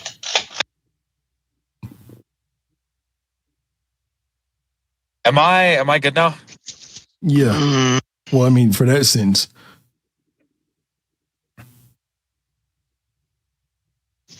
That consciousness is distinct, like from what. I'm not gonna lie, I'm about to get to where I'm going. Yeah, you just want to continue later. So if I'm lagging like shit, yeah, I mean I'll be back in 30, but I know that is like relatively late. I'm pretty sure your time zone, you're CST, right? So it's later for you than it is for me. No. You're EST. If you want to continue, it's earlier for me. It's earlier for me, but I'll just. No, I'm not EST. I was basing that off of Arrow. Okay. I'm MS. Oh, yeah. Mountain. What the fuck? Okay. Yeah, you weirdo. Do you even exist, nigga? You don't meet a mountain time nigga all too often. Okay, mountain time. All right, bet. What the fuck?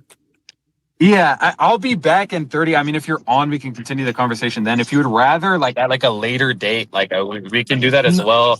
No, it's cool. Just message the GC. Okay.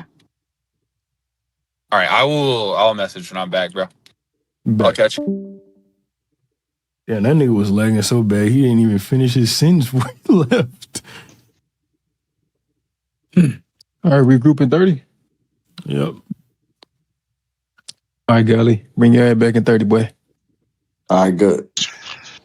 That's definitely something that could happen in some possible world. We were talking about what was it? It was Sukuna and Yuji and the brains and shit. Soul Like in the body, yeah. Yeah, okay. You were saying something, bro, and I could not piece it together. That is. I was lagging like shit. Okay, you were saying that like Sukuna was like killing time and shit while he was like just split up as the fingers, right? Yeah. I was saying, yeah, like that's consciousness in a sense, but that consciousness is distinct from what we'd like expect from the brain. Like my main issue is like, yes, he's conscious in a sense. What I'm saying is they can perceive things that way. Like whatever it is, they perceive things through it. I don't think they perceive the external world. Like I think the brain is what's connected to the eyes, which is what's perceiving the external world. I don't think the soul, like independent of eyes or a brain, can perceive the external world. Wait, I'm sorry. Bro, Aston, get your hungry ass out the mic. My bad, bro. I'm munching, bro. Hey, say that again, Gizbob. I was saying, what's it called? Yeah, they can perceive things, but not like the external world. He's like in his. I forgot what the term for it is, but it's like the space that your domain expansion is based off of. He can perceive things in there, but not the external world. I think you need both a brain and eyes to do that. I want to know what you think of this. Okay. All right, bro. Fuck all these messages, bro. Shit finna be in the recording. Hold up. How do I mute the damn? There we go. All right. Let me show you this shit.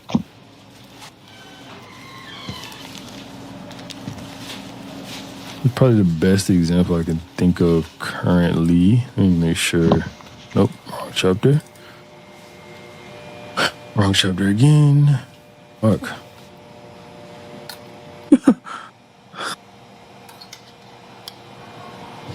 Okay, like right here. You think Sukuna can't see? Because he doesn't have a vessel anymore. This is just like. Dude, what do you think that is there? That's Sukuna. Well, when you say manifested, like, what is the state in which he's manifested? That's like I'm confused, like what I'm looking at. He has no vessel, right?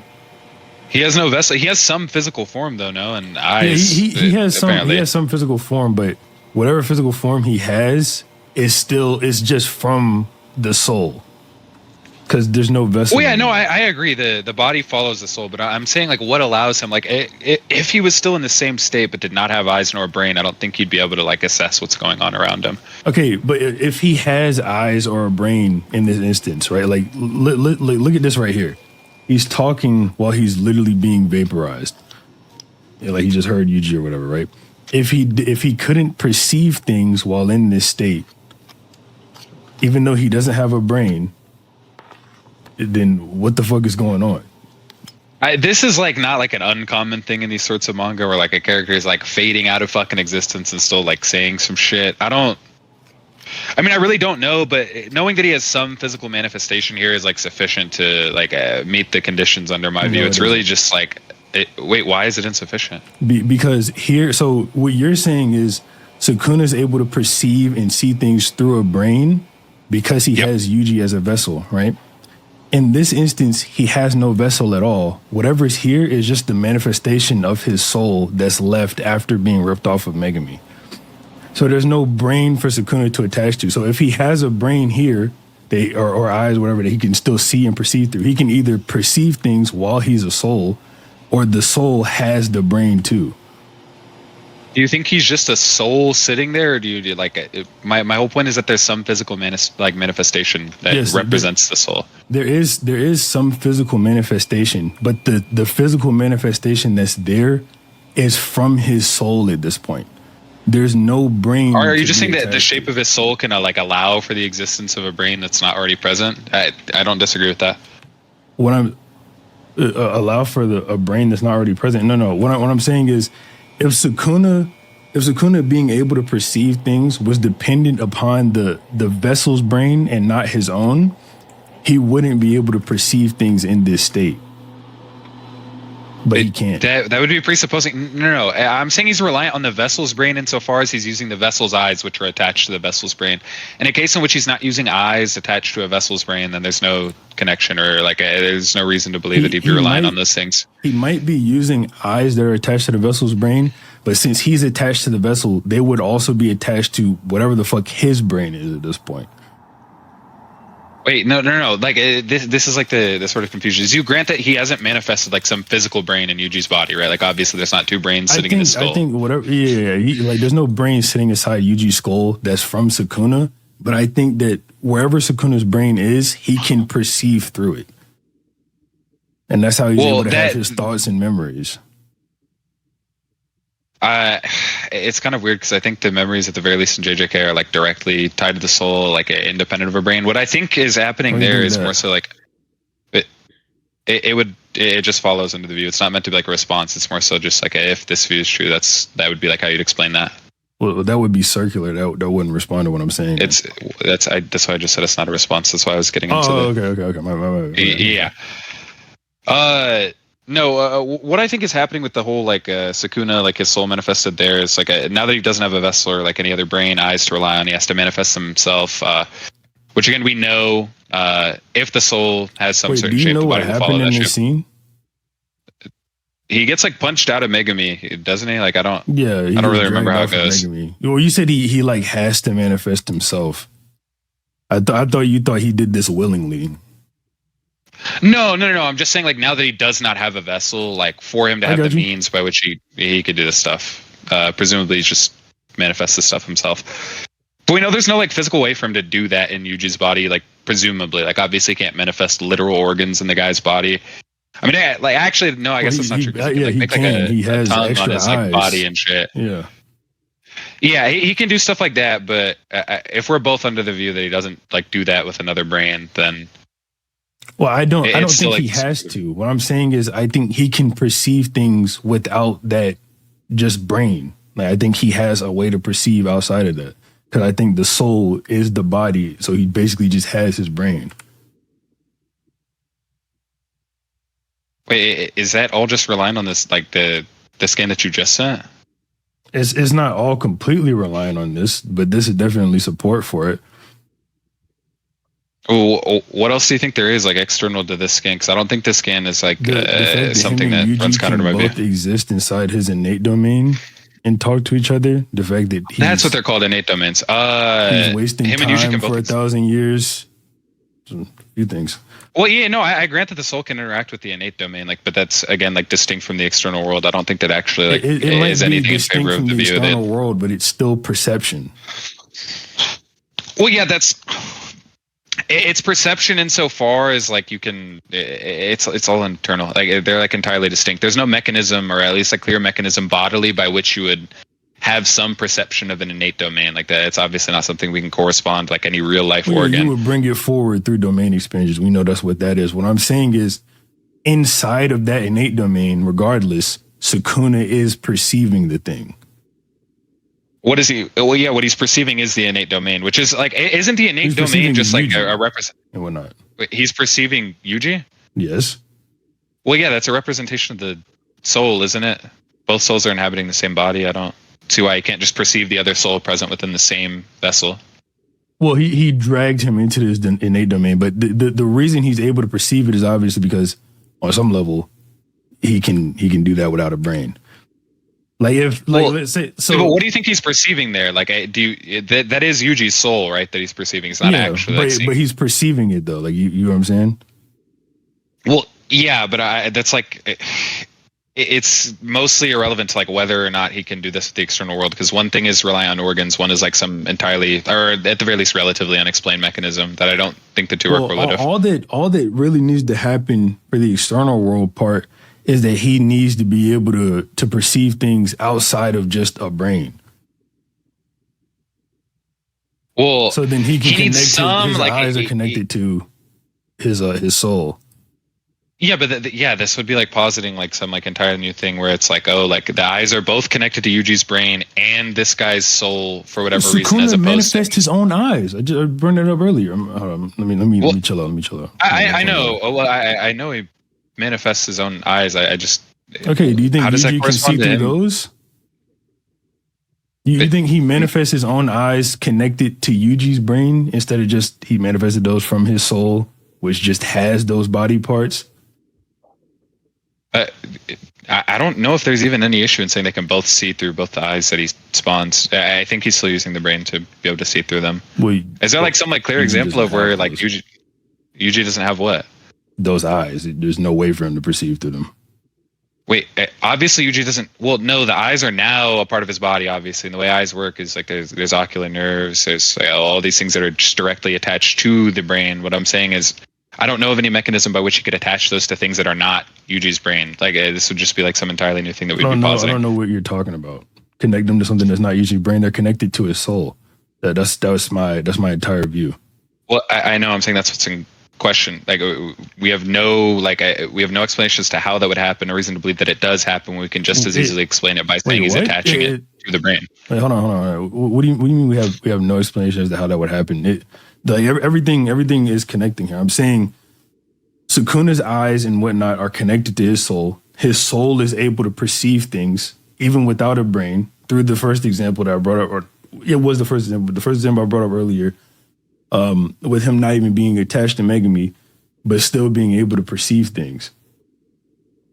Well, or like when I say there's no like explanation as to how that would happen, I don't know. Trope, but I don't think that's a sufficient response.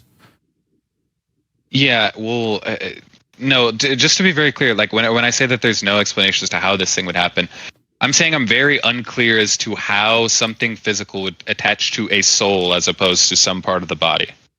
I don't know how a part of the body would attach to the soul.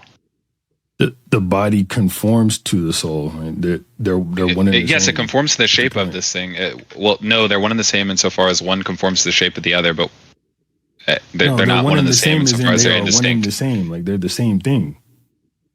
No, they're trivially are distinct. You can damage the body without. No. I'm sorry. I'm not saying that one and the same is in like, if I start punching you in the head, I'm also punching your soul. Obviously, you need some type of deeper understanding to be able to do that in JJK.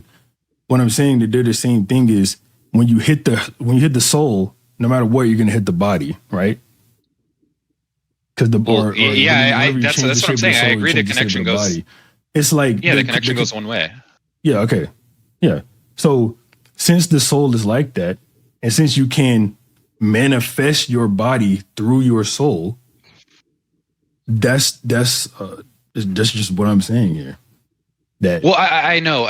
But the manifesting here, that what would need to be manifested is something physical, but we both agree that nothing physical is manifested insofar as there's nothing physical that the eyes would be getting attached to external to Yuji's brain. That's where I'm confused.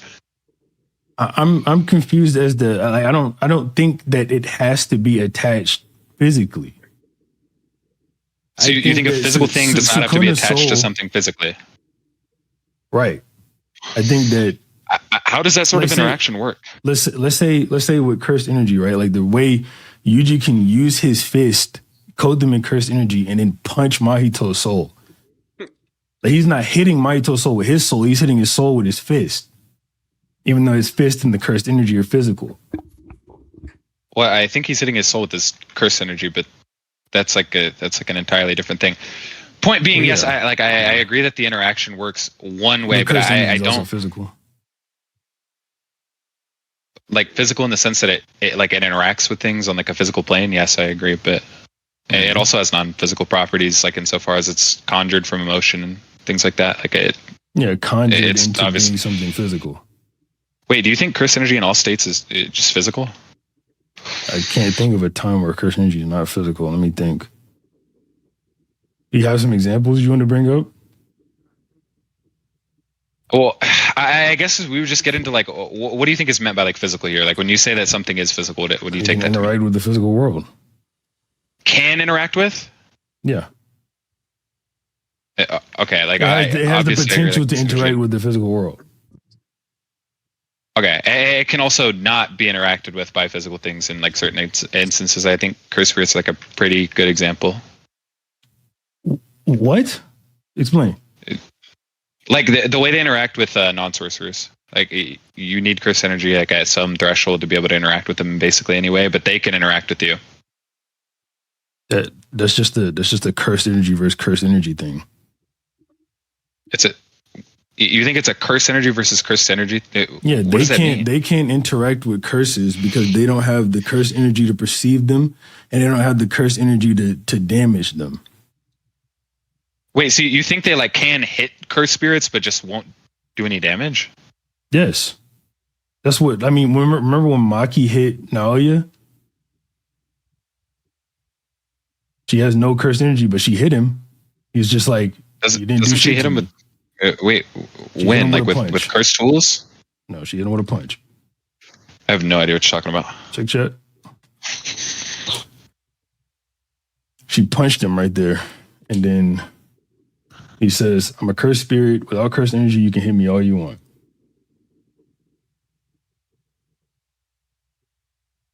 They can hit them. They just don't have the cursed energy to do anything to them.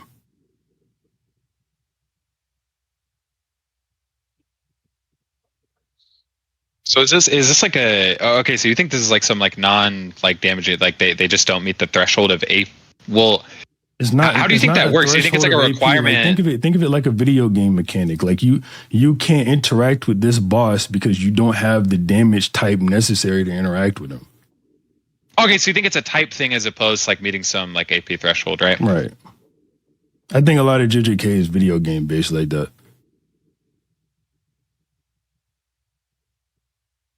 Okay, wait. So how does this explain again how something physical would attach to something non-physical? Like this sort of interaction is not You the same. asked me about cursed energy being physical. Okay, you I said don't remember where cursed you energy were is going physical. with that, but I was just saying cursed energy is physical. And then you said something about, and then we got into the something semantics else, of it. You said it can interact with the physical. Sure, yeah. Yeah, like it has the potential to interact with the physical world. I don't remember like where you were going off of that, but I just had to.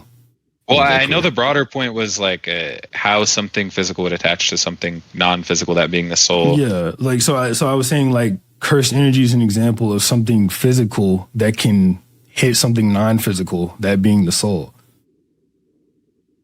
Well, yeah, it like hit as in like make contact with is And damage. Right. yeah, I agree can damage it, but it's not the same as the sort of connection we're talking about. Like the like fundamentals of what makes eyes operate is like entirely reliant on a brain. Like I don't know how those things would interact with something Okay. non-physical. Like This is what I'm telling you. So I understand that eyes operate through a brain. Since I think the soul is the body, body's the soul, I think Sukuna is connecting the eyes to his own consciousness, which is manifested through his soul. So Yuji looking at Sukuna's actions and Sukuna looking at Sukuna's actions are two different things. That's why Yuji doesn't get Sukuna's memories. He doesn't understand how to use domain expansion. He doesn't understand how to use reverse curse technique. None of that. That's all attached to Sukuna and Sukuna's consciousness. And then we have Yuji consciousness over here.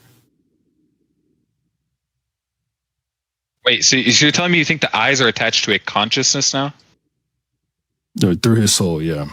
I keep using the word consciousness. Every time I use it, people get mad at me for using it like the wrong way. All I'm saying, like when I'm saying consciousness, just know I mean disconnected to Sukuna, disconnected to Yuji. Okay, this like this kind of circles back into like what we just talked about, I guess. So like you don't like, is this to say that you don't know like the like specifics of any mechanism by which this would happen? You just think this is what's happening? The specifics might not be there, but through these other factors, we could determine that this is what's happening. Wait, do you think there's any evidence in favor of that position that wouldn't like just follow into the view that he attaches the eyes to like his brain? Like I don't. Did you hear what I said about Yuji not understanding how to use domain expansion or reverse curse technique or getting Sukuna's That ties back into the memory like retention stuff. That ties back into the memory retention stuff which we talked about earlier. Memories are stored in the brain, right? Memories are stored in the brain. Yes, in like some real world sense, yeah. But yeah, I think you can access memories without the like. Obviously, very very obviously, you can access memories without the presence of a brain in JJK because it's not like Sukuna forgets everything when he turns into a bunch of fingers. Right. But that's why I think that the brain is there in his soul. You know what I'm saying? This posits like an entirely new entity as opposed to just saying like if all of Sukuna's body is there. And he retains his memories too, which in the real world is stored in the brain. Is not a straight. What do you mean by his body is there? Like a soul, like some visual representation of his body, that being his soul, or like do you actually think there's a physical body? Let me get this scan. Hold on. I think Mir has it. Let's see if I can find this.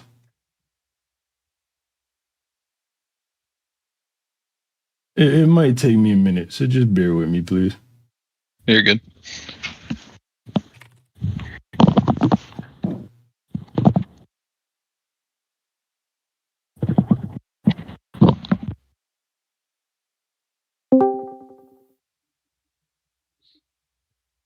Is Truth online? I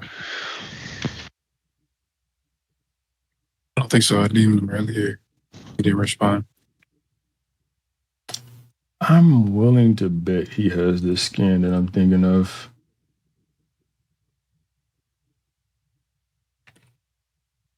Nani said what scan he might have. It's from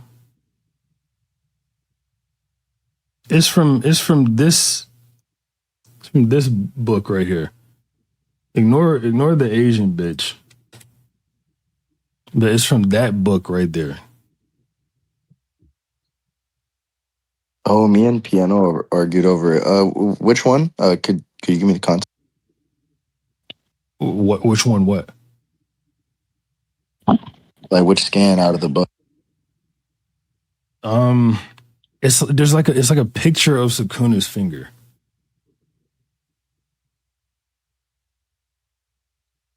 What book even is this? Is this like a? Whenever that nigga sends it, I'll look for all that. I've never seen that shit in my life. That's funny. It's the book. You remember? I know you've seen this scan where they say that Toji's worm has like a 4D space within it. Oh yeah, people try to do that bullshit with that scan. Yeah, okay, I know what you're talking about. It's that book. I thought Mir would have it, but he doesn't. At least it doesn't look like he does.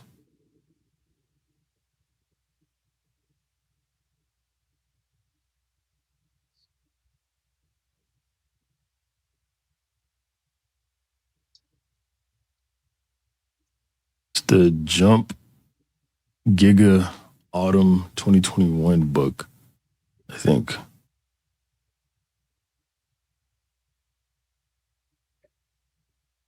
I'm guessing you're looking for the Sukuna Souls thing, right?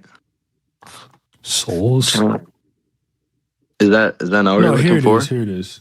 It's like a close up of Sukuna's finger. You can see the nigga's body, but his brain is in there. I didn't even notice that his brain is in there.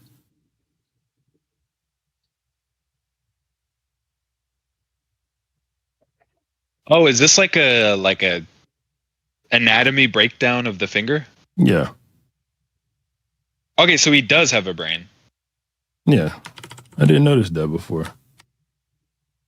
But then if he has a brain, then the finger thing, like him being able to perceive things as a finger, makes perfect sense under my view, because he literally just has a brain. Right, so Sukuna has a brain, exactly. That brain is inside of Yuji. Yuji ate this finger. Wait, Yuji, do you think the fingers maintain that same sort of anatomy after being consumed? Like, do you think there's like just we see a bunch of Sukuna those spit exact up fingers floating around in there? No, this is the finger Yuji ate. Like you see the little girl talking about it right there from chapter 1. But we see Sukuna spit the fingers up. Like they definitely maintain that inside of him. Wait, when does he spit the? I do not remember that. When does that happen? I got you, bro. Hold up.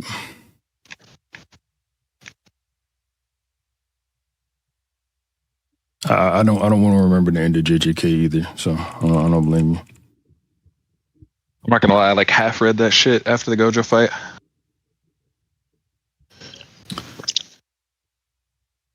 I believe it's. Is it after he gets hit by a bunch of soul punches? Is like the main question I would ask. Like it's after Yuji beats on him, right? Yeah. It is.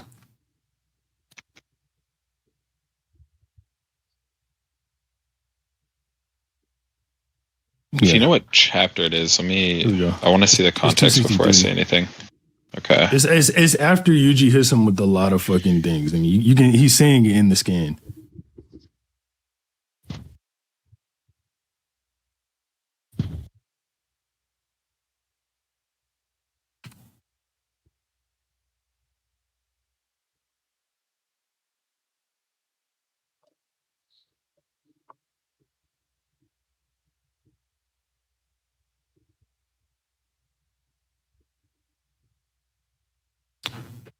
Actually, now that I think about it, yeah, he would have to have a brain anyway, because curse techniques are stored in the brain, and then that's how you bring forth your domain. But his gets etched onto Yuji's body, so No, but then, wouldn't we expect it to be used through Yuji's brain? remember when Gojo and Sukuna are destroying the part of the brain where the curse technique is stored, and then restoring it, that way they can use their domains again? Yeah, do we ever see with like I know we get like some x-ray for that shit. Is that like Gojo or Sukuna? So Sukuna's brain is less fucked up, but no, we never get a picture of it. We just know it's less fucked up than Gojo's, because obviously Gojo did that shit five times, yeah. Wait, then how do you think it gets like a Yuji's curse technique gets etched onto, or Sukuna's curse technique gets etched onto Yuji's body if it's not being used through his brain? Because nothing about the body is like what interacts. Oh, with I think curse Sukuna techniques. has a brain. Yeah, but how would that map onto Yuji's body if it was like entirely relying on Sukuna's brain and a little He's finger still somewhere in using Yuji's body? Yuji's body is still the vessel.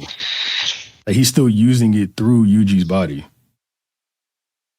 Wait, no, because what uses or I guess what activates a curse technique is just the brain, right? So, what do you think Yuji's retaining there? Like the feeling of his hands getting moved in a certain way? Yuji's not retaining any feeling. The curse technique itself is on his body now. Well, curse techniques are etched into the brain specifically. That would be the part of the body that they're etched into. No. They also get etched onto the body. That's how Kenjaku's able to use the same brain in different bodies and then use curse techniques from other bodies. He gets Isn't them that a from part of his the curse bodies. technique? Excuse me? Isn't that his curse technique that allows for him to use multiple curse techniques though? No, I don't think so. But like, okay, wait, show me what you're talking about with the etched onto the body thing, because like, yeah. Let me show you. Let me show you. I mean, there's multiple examples of it, but let's see. It's bear with me for this as well. Okay. You still think I'm ass? I heard you. I never said you were ass. I said heard you a little overrated. It doesn't matter, bro. It doesn't matter. I'm not tripping off that shit.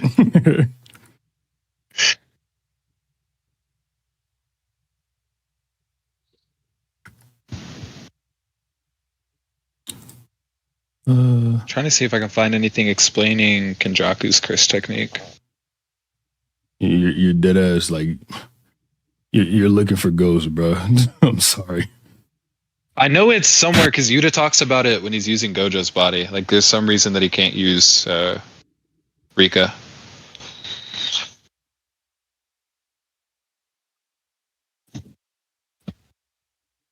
Well, no. Well, I mean, I'm sure you know this, but Rika is not Yuta's curse technique. I don't think that would be referring to that.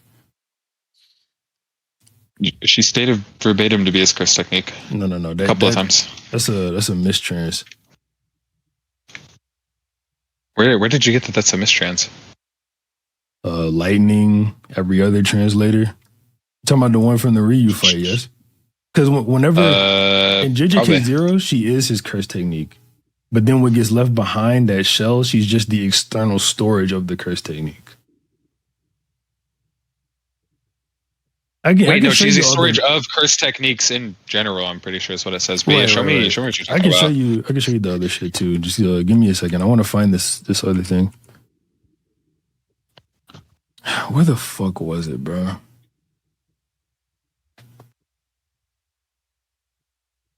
They talk about this shit so much in this fuck ass manga.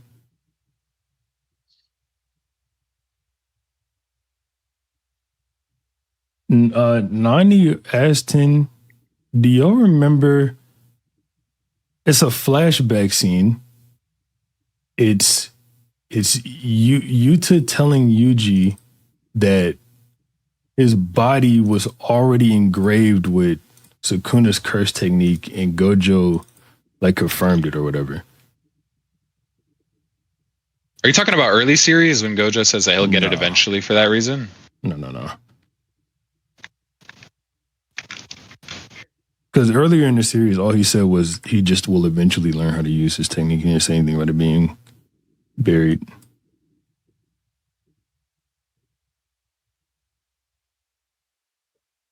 Yeah, there it is right there. It's already etched into his body.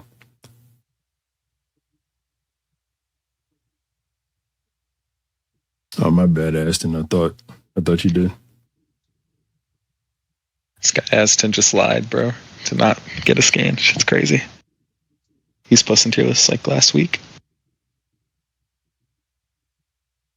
Currently 2 techniques residing with manipulation. Engraved by absorbing. Second one. So like take Yuta Gojo for example, right? Yuta's brain gets put in Gojo's body, and he can use Limitless because that technique is on that body now. It's not just in Gojo's brain. Well, that's why I'm trying to find the Kenjaku thing, because I don't know if that's like because of his curse technique or what. Because when they say engraved on the body, generally, I don't think that's like something that would run counter to the idea of it being like etched into the brain. Because I don't like, obviously the brain is part of the body. That's why I'm trying to find this Kenjaku thing real quick.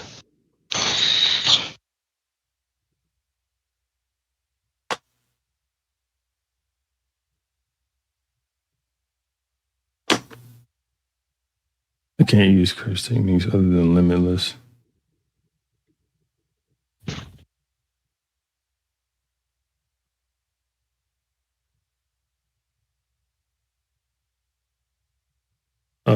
Let me get you that mistranslation shit now. Hold up.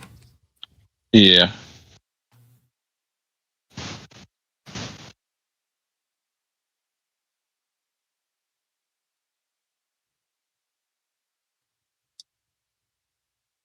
Shit, what chapter does Yuta start using Gojo's body? I can not find this. It's gotta be like... It's 262 and 262.2. Okay.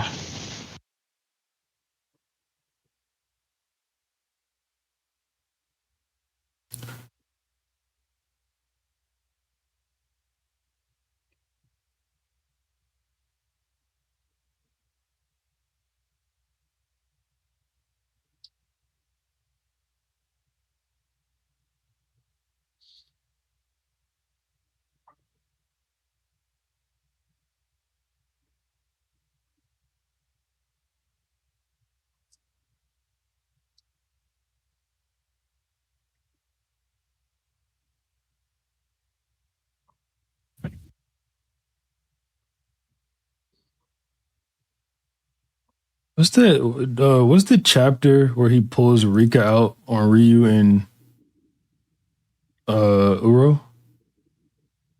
Never mind, I got it. 78. Yeah.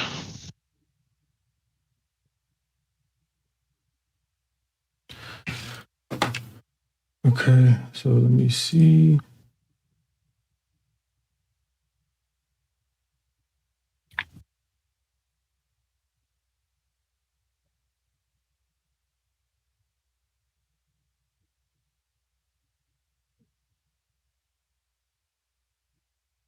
Bro, Lightning made a fucking doc with all the mistranslations.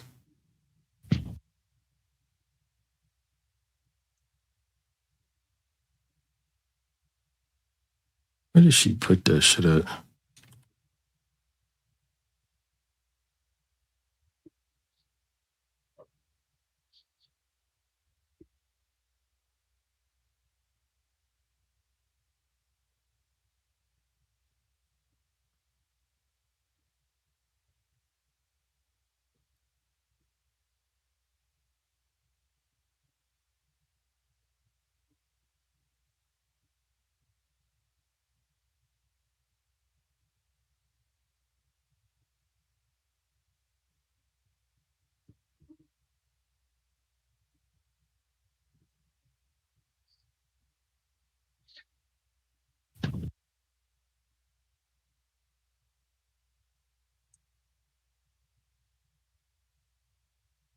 Wait, so Yuta can't use his curse technique at all. He can only use Gojo's and Gojo's body.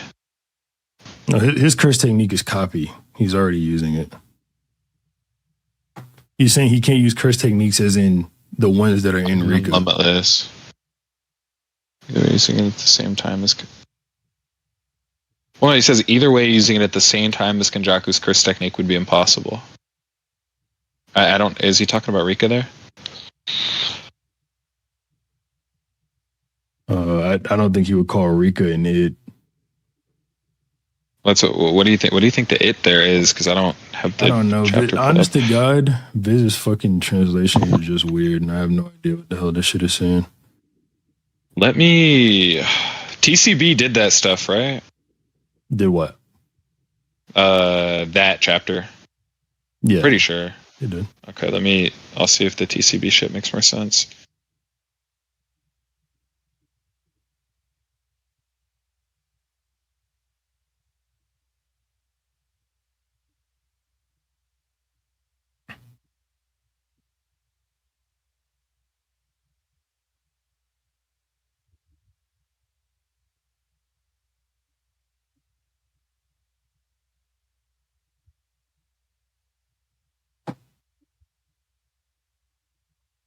You said it's 262 and 262.2, right? Yeah. Do they just not have the old, like, am I on the wrong TCB or do they just not have the older chapter? TCB is kind of shit. Are you on their website? Yeah, I just Googled that shit real quick. Yeah, this is like the oldest chapter I can find is, what is this, 271. Yeah, okay, so this is Lightning's translation of the thing. And then this is what Viz says. And Viz says it's an external curse technique, which that's also just very weird. That doesn't make any sense anyway. But Viz says it's an external curse technique, and then Lightning translates it the other way, like breaks it down.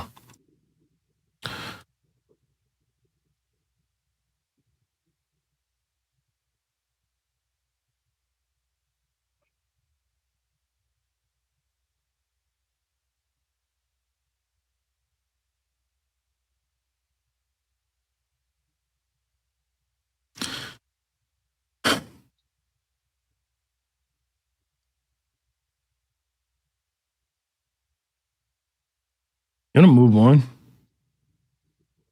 Yeah, I'm reading through this real quick, but no, I gotta get this. You get done or whatever. Yeah. Let me see if I can find this.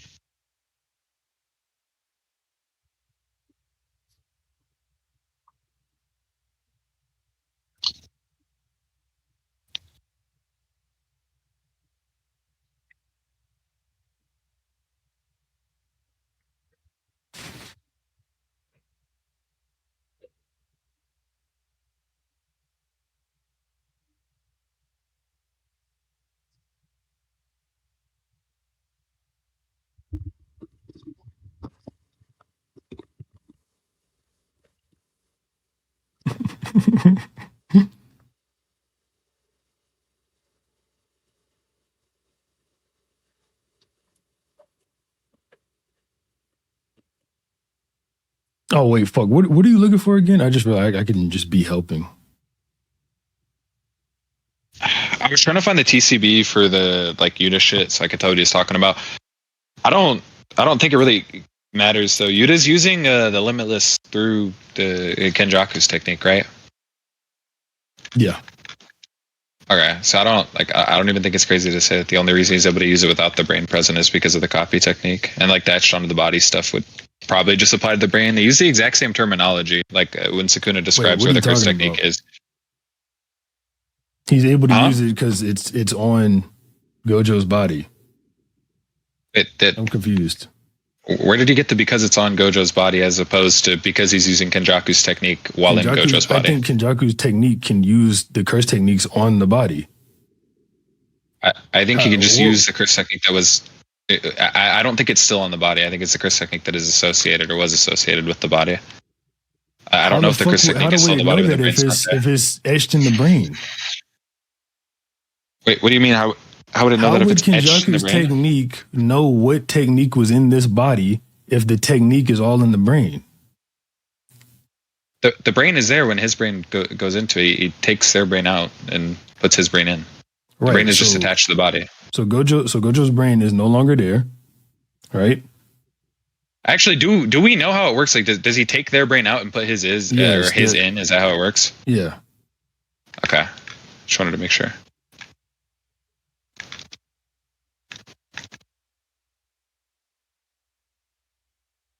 Wait, so yeah, Gojo's brain is no longer there.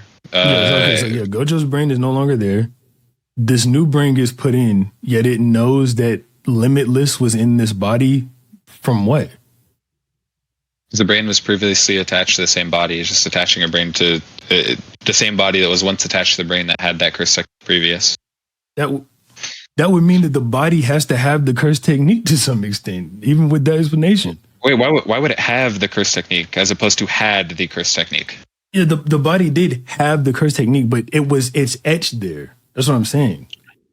Well, that's where the disagreement is. I think when they say etched in the body, it's just talking about the brain. That's like the elaboration Sukuna gives. What do you think etch means? Wait, what elaboration does Sukuna give? When he explains like where the curse technique is present, he uses the exact same terminology, but just says etched into a specific part of the brain. I think it's just a specification as to what's meant by etched into the body. But that's just straight intuition pumping, but I want to see it anyway. I wouldn't even say it's intuition pumping. If it's the same author, he should have the same sort of verbiage-related habits. Like when people speak, they have habits. Well, he makes Sukuna specifically speak differently. What do you mean by speak differently? Well, yeah, I agree that Sukuna speaks differently than like other characters, or he may speak in real life. I'm saying when writing a given character, there's going to be habits. Okay, well, pointing out that this is one of those habits, it would just be completely unprovable. But even if Sukuna does say, yeah, he does say, even if he does say it's etched into the brain, I don't think that this is some expansion on what was happening earlier or in the other examples. I think this is also etched in the brain. Do you think, how do you think Sukuna's curse technique got there then? Well, the presupposition is that he's etching it into Yuji's brain. That's why it stays. That's why Yuji can later access it. The only reason he can't previous is due to unfamiliarity. Okay. Yeah, you think he's etching it into Yuji's brain? Okay. What were we just talking about before that? It's about the eyes, like the brain and the eye shit with Sukuna. Like if Yuji can see like what Sukuna sees when he's moving around at full speed or whatever. No. I know all that. I'm talking about directly before that. We're talking about cursed like Yuta switches the body. And you think the brain knows what curse technique was in that body because of what again? Well, I think that's just how the curse technique operates. We just know, all we know to be true of the curse technique is that how's it a, wait, why do you think just saying you think this? I know you think it. Like you think this out, I know that, but like how? Wait, yeah, that would be the response to saying that it's just etched in the body. I'm saying the reason. Well, it circles back to you saying that Yuta can use Gojo's curse technique without the brain being present. I understand, like the beginning of the point. I'm saying I asked you, why do you think it does this, and you're just like, I think it does this. This is just explained to be the side effect of his curse technique. So what we disagree on really here is the mechanism, whether that would be accessing curse technique that is etched into the body or. Hold on, let's the alternative. Let's do this. 1 second.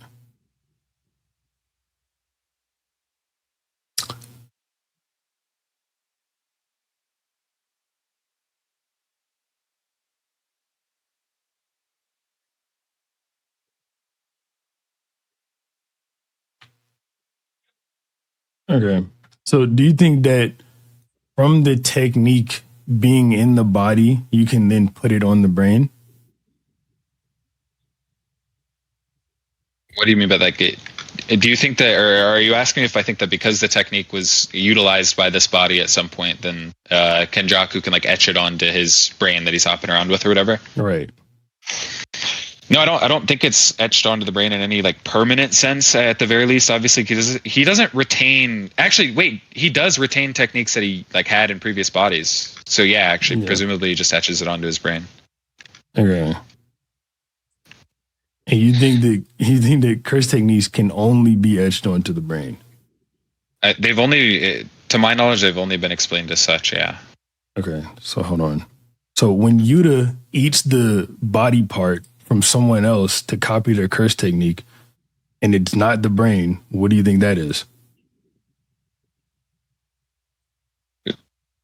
What do you mean? What do I think that is? Like, are you asking for So like the you- mechanism so behind that? Yuta eats Oro's arm and copies her curse technique, right? Yeah. Okay. Or Rika eats it, but yeah. Well, I know what Rika you mean. eats it. Rika eats it. Or Yuta, maybe he wants to. But Rika eats it and he copies the curse technique, but you don't think the curse technique is actually there. Yeah, I don't think the curse technique is etched into the body now. How the hell is Yuta getting it? It would just be some explanation as to Yuta eats body part that has interacted with curse technique previously, and for whatever reason, can obtain the curse technique that way. This seems like, what's the word for this? Like, this is just. It seems like you don't want to agree with me just to not agree with me. Like, it. They say it's etched into the body. It being etched into the brain isn't mutually exclusive from that in any way. In fact, you even think it's an extension of it. But since it's not mutually exclusive, that obviously means that it can be both, where it's etched into the body and the brain. Then we have examples where characters can use curse techniques from bodies that don't have a brain where that curse technique was stored. And then we know a character who copies curse techniques can eat body parts from specific characters, doesn't have to be their brain, and copy the curse techniques. It sounds like the explanation for all of that is that the curse technique is just also etched into the body as well as the brain. Well, the only characters we see that are able to access a curse technique that was once present or used by a body are characters with curse techniques specifically that allow them to copy. Say that again? If this was just something, the only characters that we see that are able to use a curse technique that was once used in like a body, or just in general curse techniques that aren't etched onto any specific brain at the point in time, are people with curse techniques that allow for like the ability to copy, right? I'm confused as to what the fuck that question was. Repeat it one more time. Let me log in. Yeah. So the only people that we see that are able to use curse techniques that are not etched into any given brain at the moment are people with curse techniques that specifically are stated to allow them to copy the techniques of others, right? Like the examples would just be Yuta and Kenjaku, yeah. So there's the only two people we see do that thing, right? Right.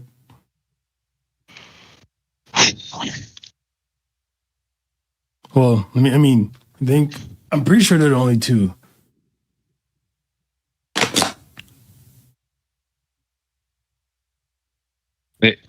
Wait.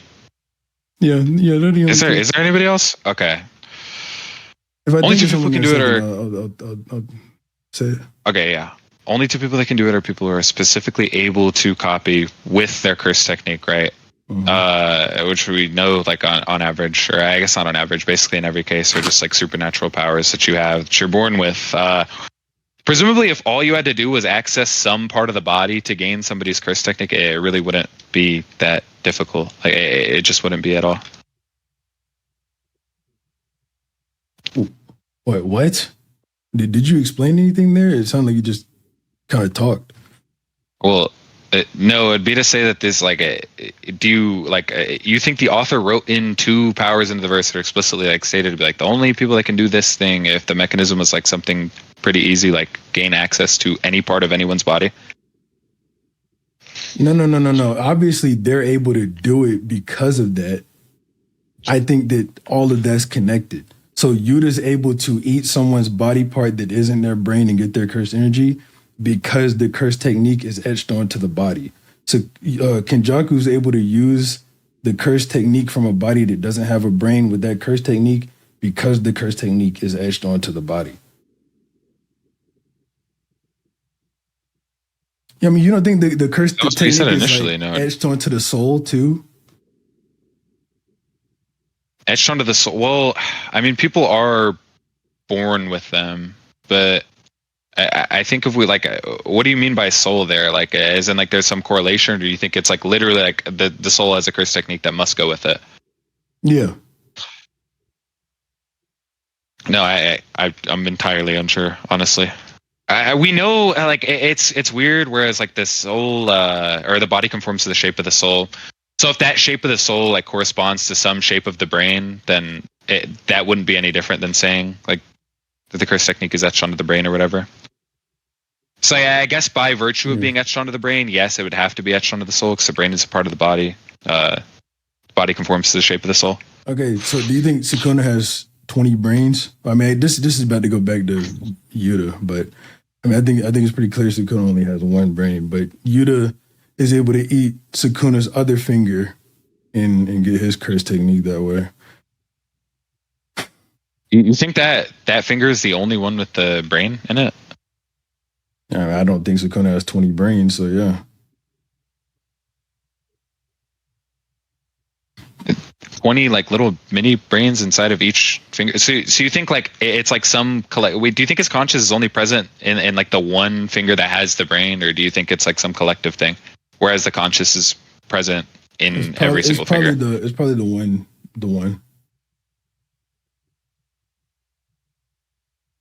It's probably the one finger. If the guy is able to divide the entirety of his body into 20 fingers, I don't know why there'd be like any. It seems more beneficial to have a brain in each of the 20. Because if you think like what he does, I think it'd be more beneficial to have a brain in each of the 20. If you think that like for whatever reason, I don't think that's what he did though, and that doesn't mean he can do it.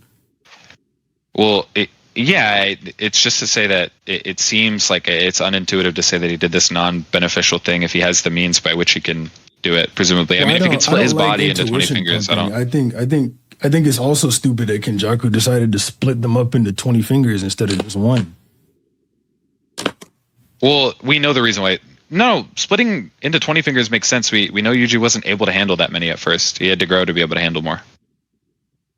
What makes so it has to be some gradual process. Because Yuji gets the goal is the revival of Sukuna, right? So if Sukuna just comes all out at once, he can just take care of everything they need, or Kenjaku needs. Wait, Kenjaku doesn't even know that the guy's gonna work with him. Yes, he does. That's part of the deal. They make a binding vow. Wait, that's like only at a certain point after he's been fully incarnated. But he needs Yuji as a wait. Why do you think he needs Yuji as a vessel? He makes the binding vow for Sukuna to come into the new age with him. Everybody makes a deal with Kenjaku. Just come into the new age? Is that it? Like what? Yeah, to be able to be born again, you make a binding vow with Kenjaku. I know, but what is he doing for Kenjaku? I'm asking for the specifics as to that. He's helping Kenjaku realize his dream. He wants to revive the Heian era. Does Sukuna do anything to contribute to that whatsoever aside from just like killing random civilians? Being alive. The Heian Wait, era, if you think him being alive is sufficient enough help, then is that all you're telling me? You think like the deal is like Sukuna just gets to revive for free? Sukuna comes, he's a player in the culling games too. But Sukuna comes, takes part in the culling games and reviving the Heian era, and then obviously that helps Kenjaku get to the merger.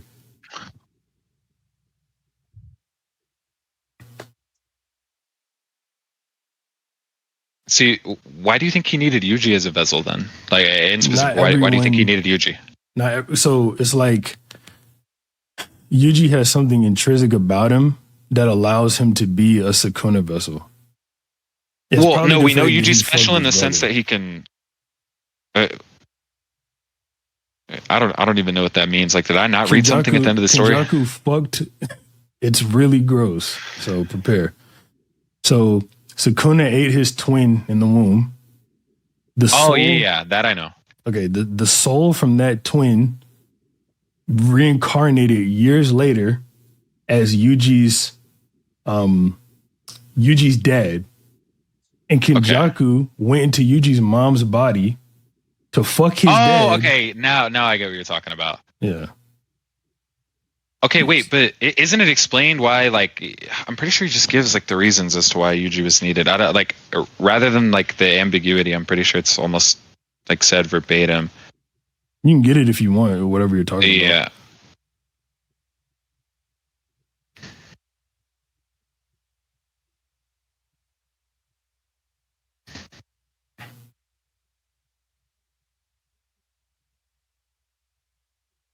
Because there's got to be something in specific about him, because we know like random people can get used as vessels for people to reincarnate, like with the culling games and stuff like that. Yeah, but Sukuna is not the same as everyone else. Are you saying like in strength or like? In everything. Like you remember when Mahito met him and he was like, this nigga, he's got less cursed energy than Jogo, but his presence and soul, he's just on a complete other level. What do you think is meant by soul there? Like His when you literal think soul. I know, but like when he talks about the presence, do you not think that's some strength correlative He thing? doesn't Like, do you say think presence. I added that. he says his soul is on a? Do you not think that should say that he's generally stronger than Jogo despite having less curse energy quantity? Let's see.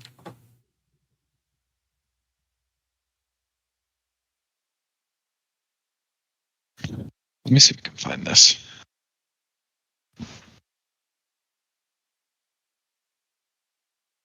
Also, his soul being on an entirely different level, like that's only relevant insofar as most people can't suppress his soul. Like Yuji's only special because he can do that. Yeah. But if his goal is just to bring Sukuna back by any means, why would he care to find somebody who can suppress Sukuna? He wants Yuji to progress too. He wants Yuji in specific to progress? Yep. Okay, then that would be the explanation as to why he would split Sukuna into 20 fingers rather than just feed him one big finger with all of the power. Because then Yuji wouldn't be able to progress. No, wait, what? Why couldn't Yuji progress without that? You think he can only progress through fingers? No, I don't think he can. If he eats all of Sukuna's power at once, he's just getting his body taken over. He struggles by the time he eats the second or third. Wait, hold on. I'm sorry. I just thought of another implication of something you said just then.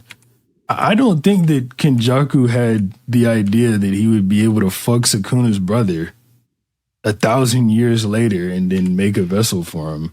It probably just happened.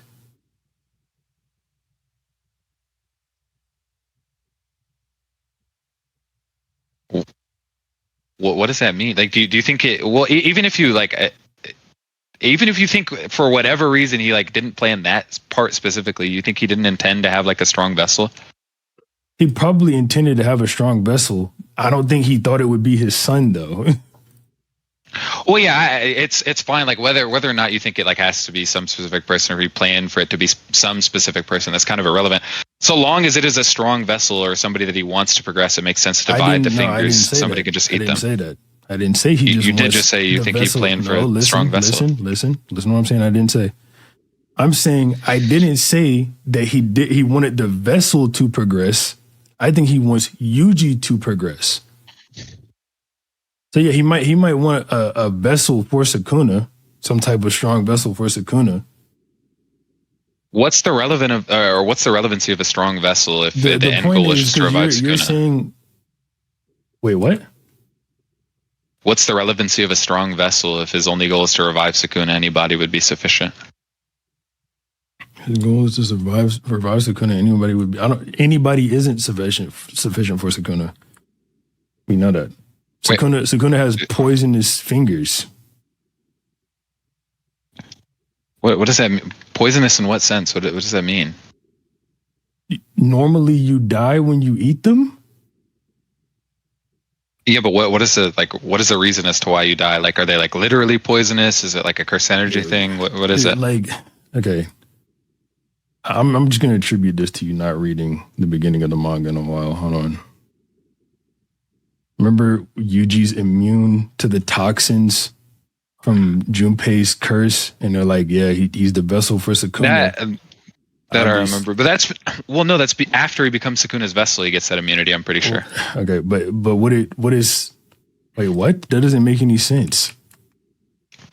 Wait, why does that not make any sense? They attribute him being immune to toxins to him being Sukuna's vessel. No.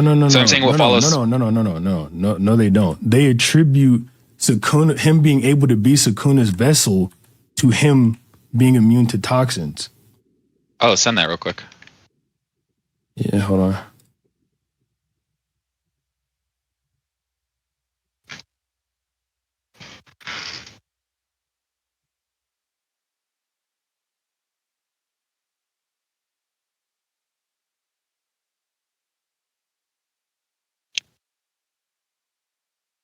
I put Wait, on my yeah, no, Nani just sent it. hold on, wait, stop. I put on my soul. This is the wrong translation.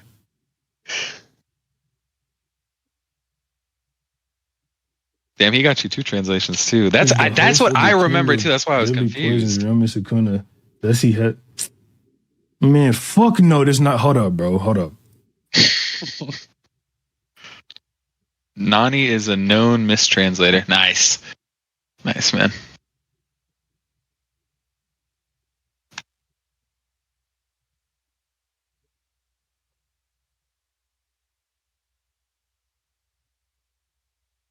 Yeah, his store agenda is dumb. I know he mistranslated that stuff for sure. He sent the raw too. If you want to translate that. No, fuck Nani, that. can you grab me the kanji? I got beef with that nigga for life. Sending these fucked up ass translations. Here's another guide that confirms that Sukuna's shit is poison.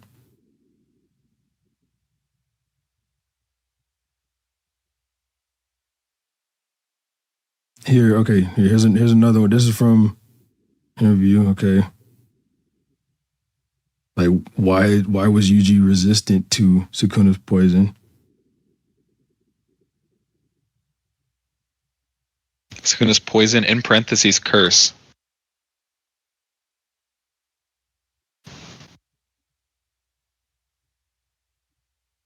I don't know what that mobile game shit is. Wait, that's a mobile game? Yeah, bro. That is a fucking mobile game, the top thing. Why are you saying that? Where does it say it's a mobile game at? It says it's nice to, yeah, damn. Hold up, bro. I'm finna get the other translation, this other shit anyway, bro, so it don't even matter, bro. Hold up.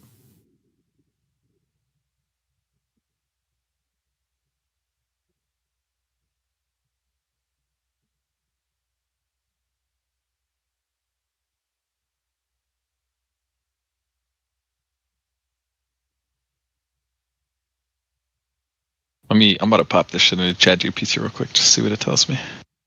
Yeah, I'm gonna do the same with my AI.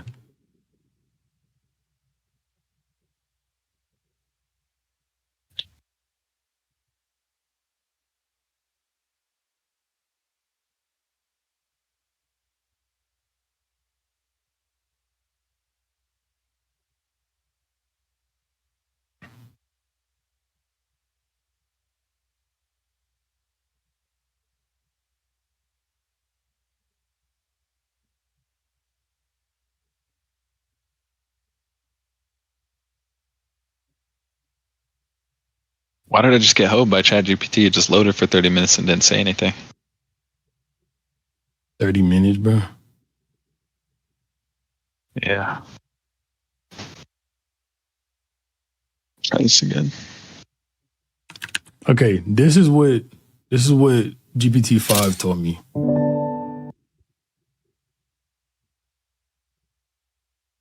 I want to see what your shit says.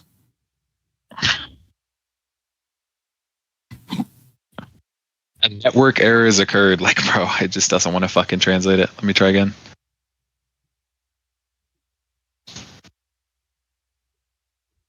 Oh, it's loading. There we go.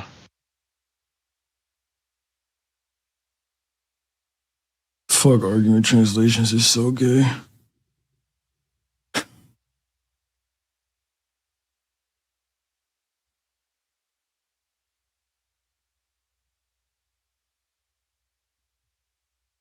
That shit was the Chinese Ross. Bro, hold up. See, this is why I didn't want to use this nigga shit, bro. Hold up. Chinese Raws is crazy, bro. What like, the where fuck did is you going even on? get Chinese Raws, dude? This is the shit you be doing for Record of Ragnarok, huh, bro? When you talk about Thor's top 1, Lubu is top 2.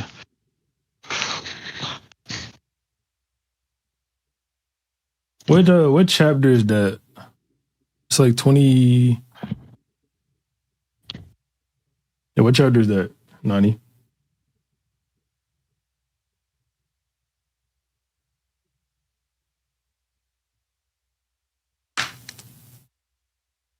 I just looked it up.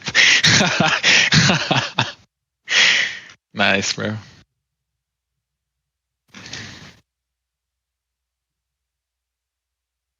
Oh, is he saying Damn, he doesn't know what GPT Trevor five is just yeah, GPT 5 is just better. Your shit was at least coherent. My shit gave me some absolute fucking nonsense. Yeah, nigga can't speak Chinese.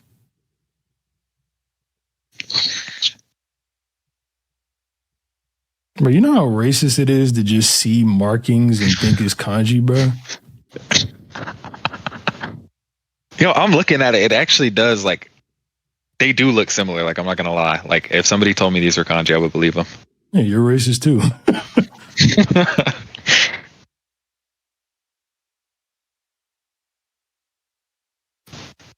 Bro, this scan data doesn't exist in the manga.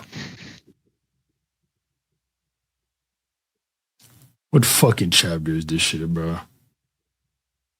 Just look up. What chapter is Yuji versus Junpei? It's 26. I'm dead ass looking at it. It says 26 and 27. Oh, wait. That's from when he's fighting. Oh my god, he's not fighting Junpei in this. Damn it, he's fighting that's some Kechizu retards. So this is from chapter 64, 3.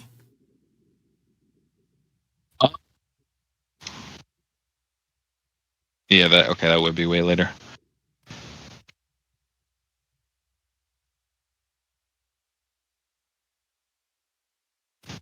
Oh, because it's talking about the poison blood shit. From Yeah. the blood, yeah.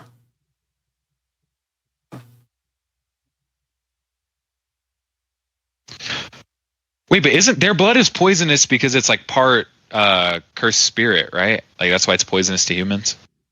Some nasty shit. This chapter is dead ass non-existent. Oh.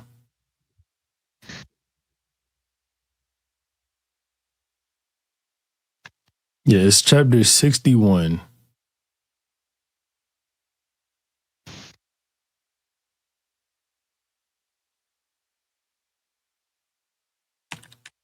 No, these are kanji.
Hey, Nani, extract the text off of this and send it to me, please.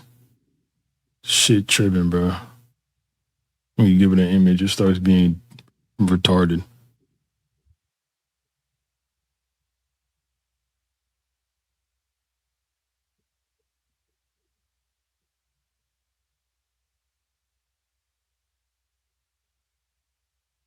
I translated it, but here's the kanji. What did you get as your translation out of curiosity? I'm about to go put this in.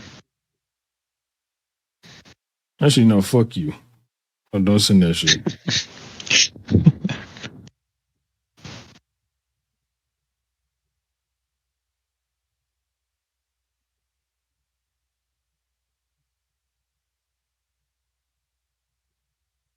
Ryoma Sukuna, a deadly poison in his own right.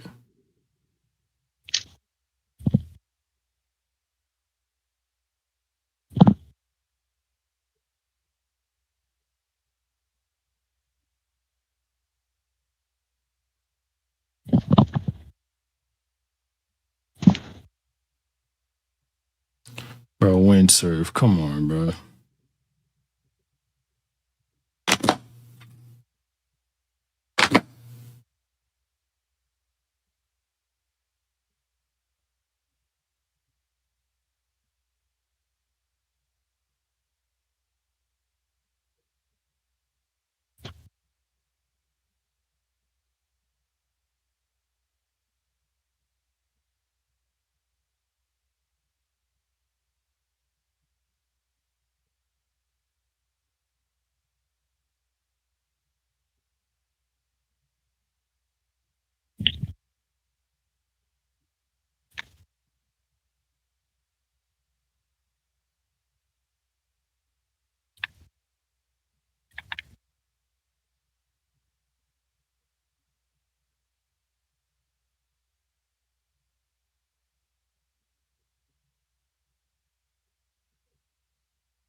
Right. Are you getting something different? I'm gonna put that shit in after he sent his, because his, I think, is the same that mine would be. Calling Sukuna poisons. That's what I was going to say next. Yeah, I mean, if you want to get into that, for me, it's just a kanji breakdown thing. It says it because he's the container for, like, meaning he's presently containing. So I think it's some attribute true of somebody who's currently hosting Sukuna, as opposed to something that was true of him previous. If he ate a poison and didn't die, and then just gained the resistance. I don't think, like, when they say he's a deadly poison in his own right, I don't think it's meant to say that he is literally poisonous. I think it's just to say that because he ate him. Why the fuck would it give him a resistance to all poisons if he's not a deadly poison? Sukuna probably. I mean, you could say that he himself has resistance or whatever. Or we know the mechanism by which you, like, people with. Wait, hold on. So then what's the point in bringing up that he's a poison? What type of shit did you just say, gang? It's like Yuji's the vessel of a deadly poison. Therefore, he has resistances to all poisons. Kind of sounds like Yuji just a vessel for a deadly poison, an actual poison. Wait, he's the vessel for this specific deadly poison, sure, but again, I don't think it's meant to be hyper literal. No, he ate a finger that contains something that can be described as poison, but the finger itself is. I don't think there's any reason to say it's poisonous. He describes the finger as a poison. What was that rat interpretation? Wait, where does this was never brought up ever? Where does Megumi say that? It wasn't brought up. I'm sorry, I forgot. You haven't read the beginning of the series in a while.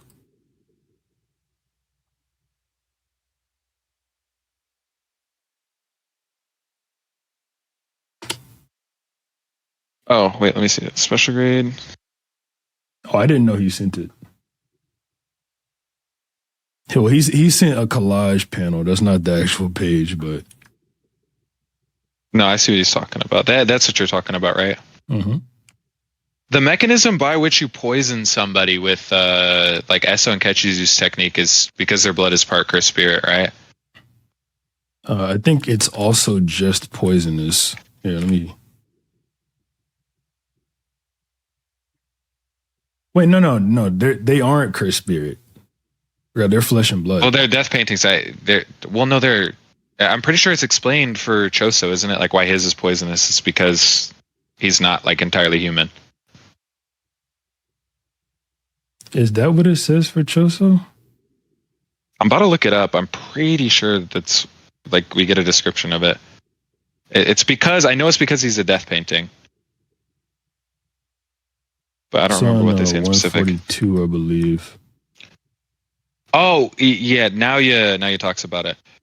What poison? Can blood manipulation do that? No, this isn't the effect of a curse technique. My body's rejecting non-human blood that entered me. Oh, okay. I think Esso's blood is also just poisonous, though. Let me look. Okay. Because if his is different than Choso's, this would be a different story.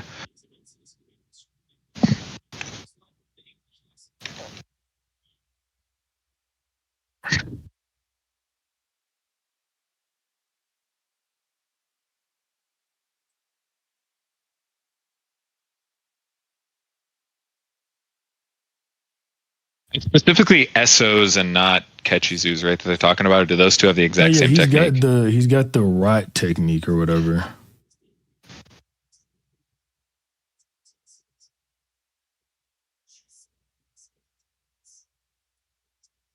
Memories. Find anything on that. If you take one of our blood and if a brother activates a technique, decay will start spreading from the point of entry. I say about 15 minutes for that young man there, 10 minutes for you, miss.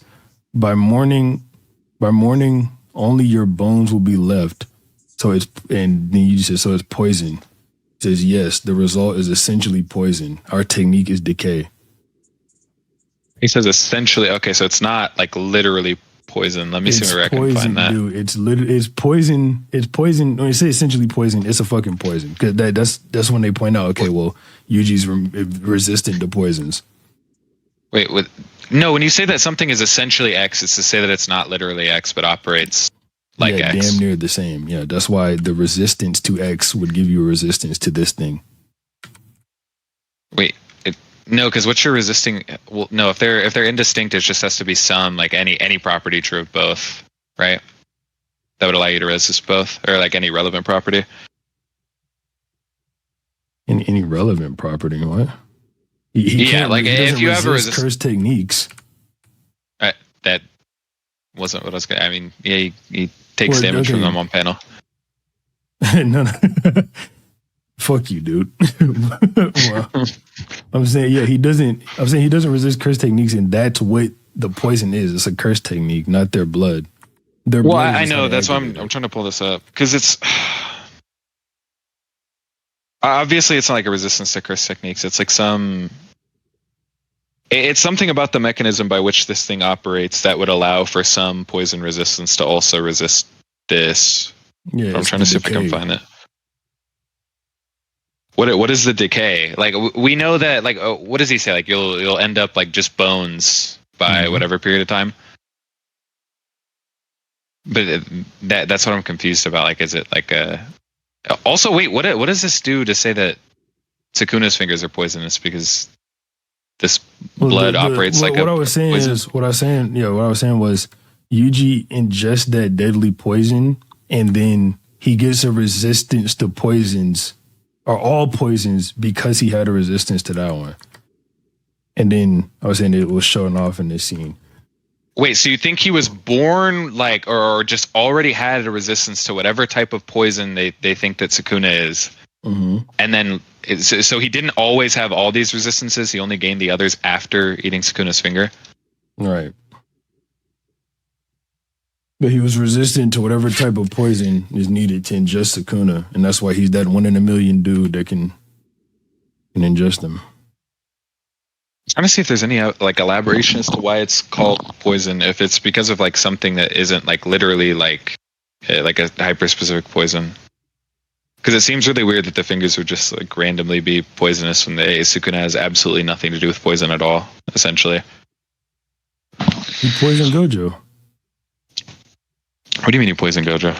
I'm lying, bro. He didn't do that shit. Okay, that's what I'm saying, bro. He has like nothing poison related like ever. So that's why like I don't know if when they say poison they mean that literally. Is it ever like put in quotation marks in any of the statements or anything like that? Let me see. Nope. Oh, the only one that's put in quotation marks is the Esso shit. Yeah, that shit's definitely not literally poison. But what do you think? Like when they say poison, what do you think is like meant there? Like what? I don't know how relevant it is. I guess I'll see. I'm It not kind a of depends on what chemist, attribute but- you think it is. I'm not a chemist. Well, that's what I'm saying. Do you but- think it is like literally a chemical poison, or do you think it's something true of his cursed energy, or like? Well, not Yuji's curse energy because I'm Sukuna's cursed energy. Okay, yeah, probably something about Well- his curse energy. Like his curse energy is like probably really nasty and foul and shit. Okay, you think it's just like the malevolent like cursed energy that he has essentially, right? Yeah, What were we talking about? Like how do we get? I into was this? just 'Cause we saying- spent, I like was forever saying, trying to get like- the translations. yeah. I was just saying that Yuji is a special vessel because okay, you brought up that Kenjaku would do something beneficial. I was like, I don't think it's beneficial that he'd split Sukuna up into 20 different pieces instead of just one. And then we started talking about a bunch of other stuff, and it led to Yuji. Damn, this is annoying. It led to Yuji being like, why Yuji's being Sukuna's vessel, and then somewhere in that we got to. I'm like, well, he's got poison resistance. Like that's the special thing about Yuji, why he can ingest Sukuna. Wait, did Kenjaku know that Sukuna's twin spirit reincarnated as Yuji's dad? Like, did he know that? Yeah. Okay, when do we get any indication of when he like finds that? Like, is this like he found out after the reincarnation, or like he knew that was Here. going to happen from the jump? Sukuna tells him, or Sukuna tells fuck, bro, Ice Rame. Sukuna tells Ramen. Nice, man. Nice. Let me see that. Wait, but I was saying like so Sukuna doesn't tell Kenjaku, right? So no. He's dead when that happens. Well, that's why I asked you. Does Kenjaku know Kenjaku know what? that Yuji's dad was the reincarnation of Sukuna's Oh twin brother? Yeah. Bro, 90, can you stop sending these half skins? He's locked in with the Google searches.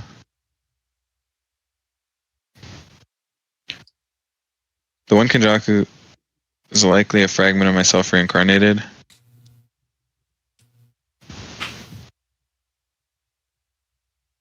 Remember Okay, wait, so earlier whenever Kenjaku- he's talking to, whenever Yuji's like showing off his strength, he's like, well, where the fuck is this strength coming from? He's like, oh yeah, he's from that time when Kenjaku did that gross ass shit. He says that almost word for word.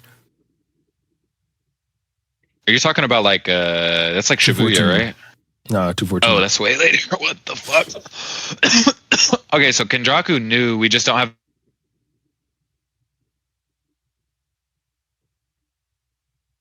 Did I cut out? Hello?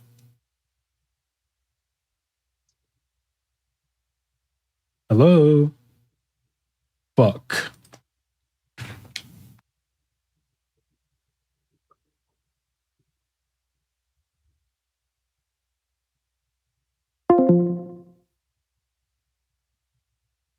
Oh, wait. Hey, did I we disconnect? go, My there we fucking go, there we Xbox is go. telling me some shit. No, I think Discord glitched. Discord glitched for a little bit. Oh, Okay. Everybody disconnected. Okay.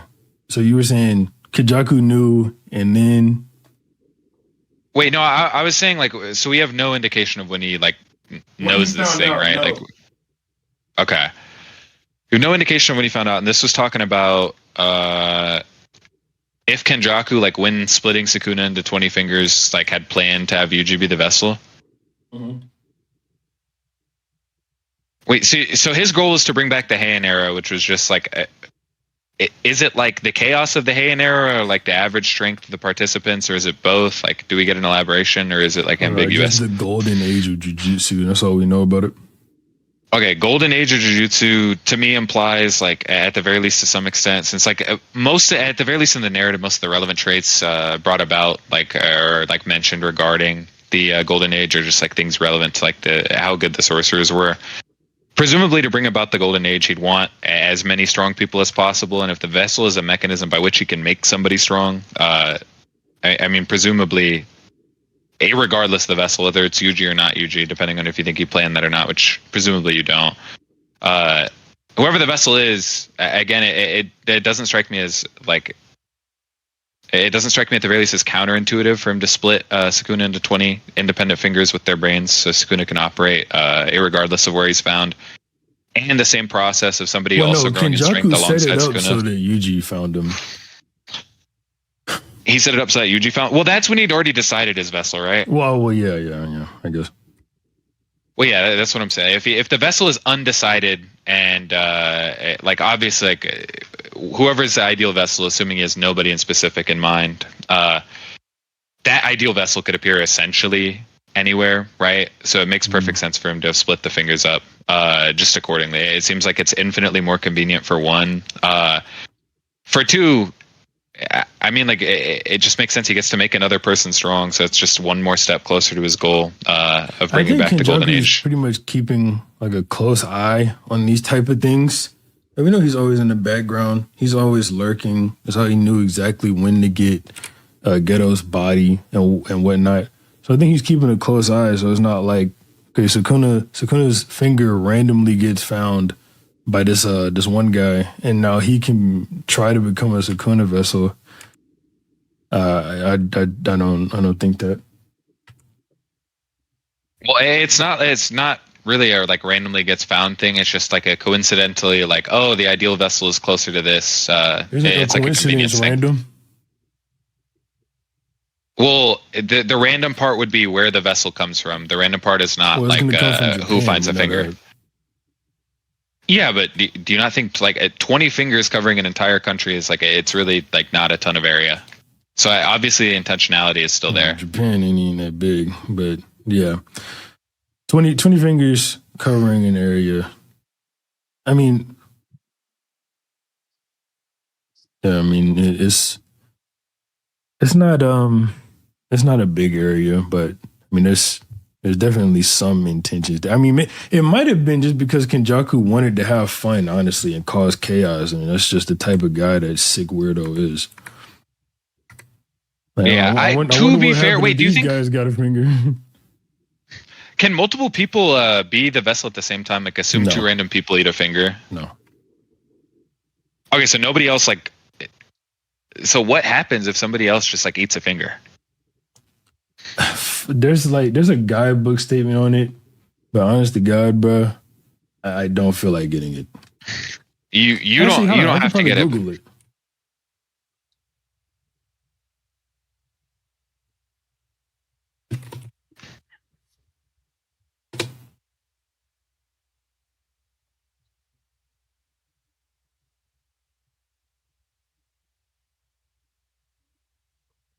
Okay, you can't Google it.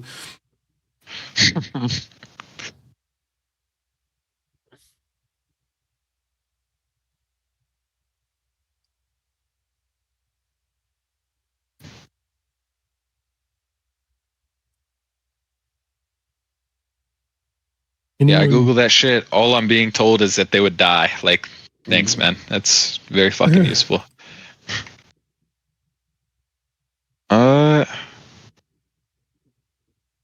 Yeah, there's absolutely. I can't find absolutely anything on this. Let me Let's see.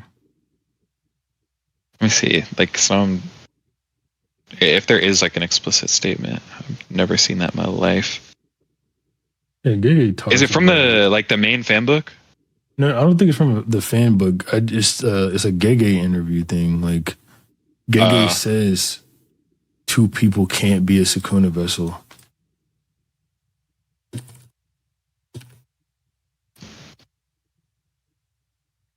Let me Google that and see if I can find it. Can 2 people be?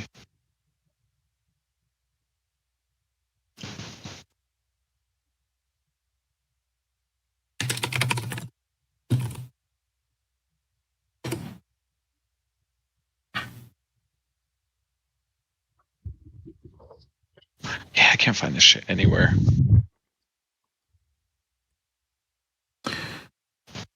Yeah, I'm not gonna be able to find it. I mean, I guess we just don't know what the fuck would happen if another finger if another finger got adjusted.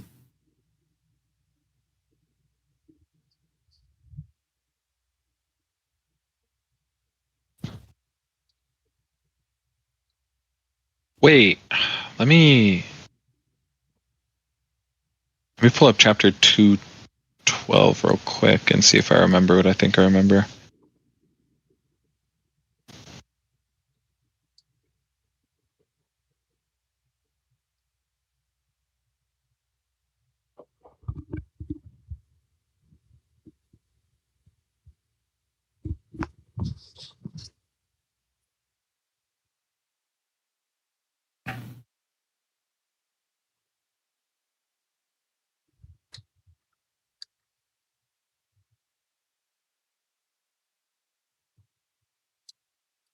Wait, yeah, because he feeds a finger to Megami, and then Megami's now his vessel.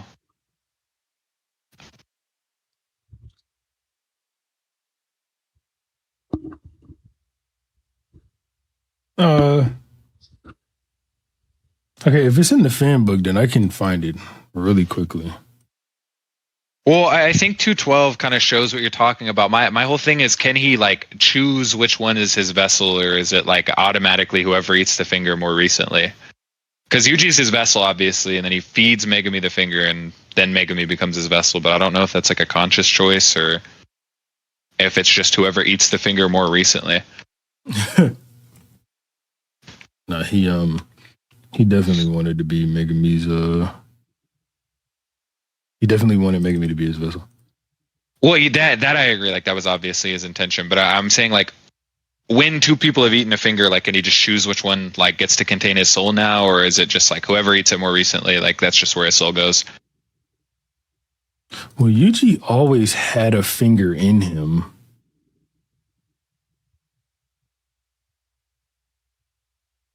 Yeah, he always, but he doesn't always have Sukuna's soul present. Like that's not still there after Megami eats him, right? Unless I missed something huge at the end. It's split in. No, I'm talking about like from the time he's born, he always has a finger. That's what I meant. Well, yeah, that's what I'm saying. So I'm saying like after what's it called? After Sukuna hops into Megami's body, that finger should still be there, but he doesn't have any of Sukuna's soul there. Yeah, the power from it or whatever should be there. Or no, I'm sorry, the power should be gone, but should be there. Wait, yeah, if Sukuna can just hop around, like presumably if there are different vessels available, and that's like I guess like slightly more motive in the sense that like now Kenjaku can make two people strong if two people coincidentally can serve as a vessel. Like he makes one strong and then lets Sukuna hop to the next one. Yeah, I mean, I think, like I said, I don't think it's unreasonable for Kenjaku to have split him up just so he can have fun. Like giving different people different fingers and whatnot.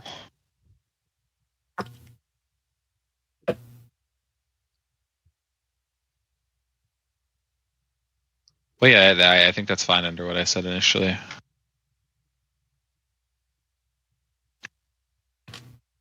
Well, what I was saying was that's not explicitly beneficial.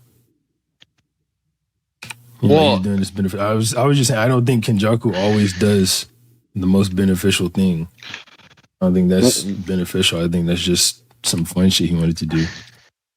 Well, when I say beneficial, at the very least, what I mean is just like something that is like productive towards like any given goal that he might have. So if like a goal is to have fun or like create chaos, this is still beneficial under that, I guess, understanding of what it means. Well, what we were talking about before was it being beneficial for him to split Sukuna's brain up into 20 different fingers. But I think it was only split into one. So like even if he split his soul into 20 different fingers and it was beneficial to him having fun, that wouldn't lead to the conclusion he split his brain up 20 different ways as well. Wait, what do you think the fun is there? Because if fun is just going to be some arbitrary measure, or something like might be fun and some other thing like might not be fun comparatively. Chaos. I mean,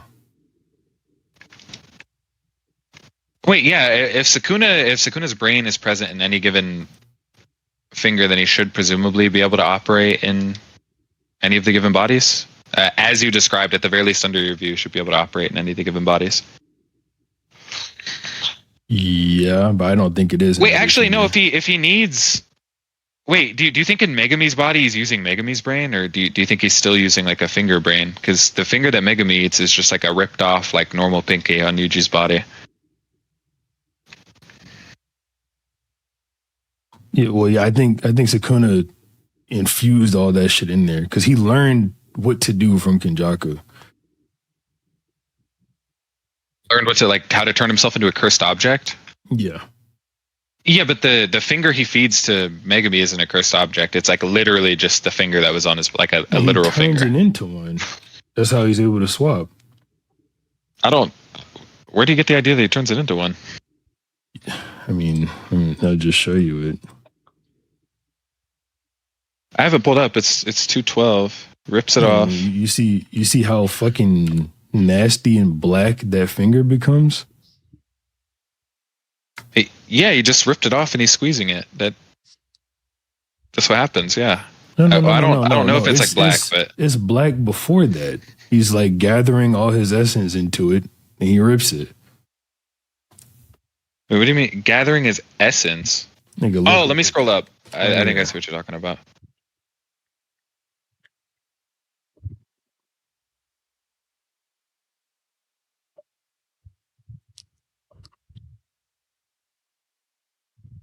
Nani, I like this. I don't like the top font though. I think this would get hard to read on other characters. I don't read Lookism, but like, it would be annoying to read. I imagine someone using this template. Send the old font real quick. The Lookism people are serious about that shit, bro. Like they'll know off the picture probably, but send the other font real quick. I see what you're talking about.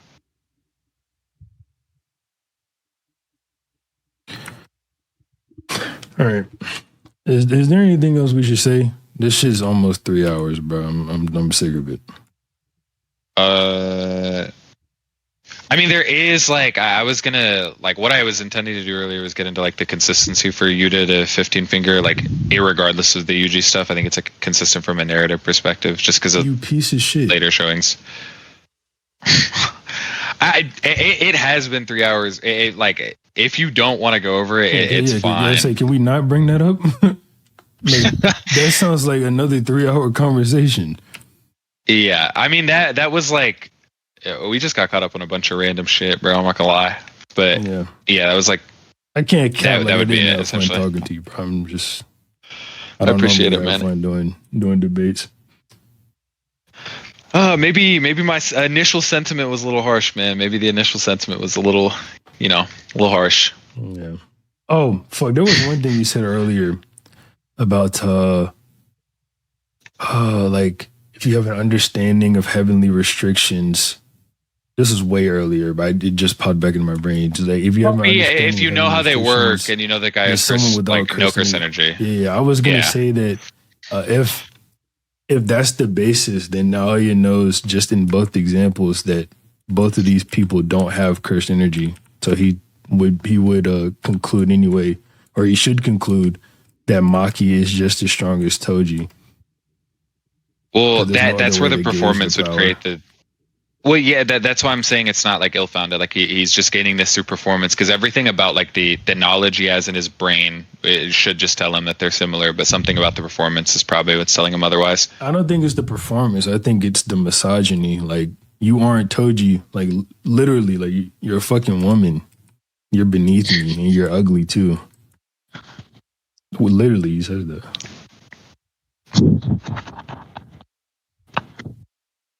Like he can't sense any difference. It's better just that she's a woman. But yeah, I just wanted to respond to that. Can't let that shit slip through. All right.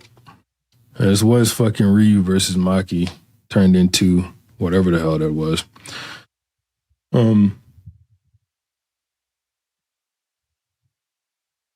Definitely a topic. I don't think we talked about Maki beyond like the first small fucking portion of the conversation. Her name. I don't think we talked about Ryu either. Not gonna lie. Ryu didn't get brung up at all. But the only time we talked about Maki was in relation to Naoya.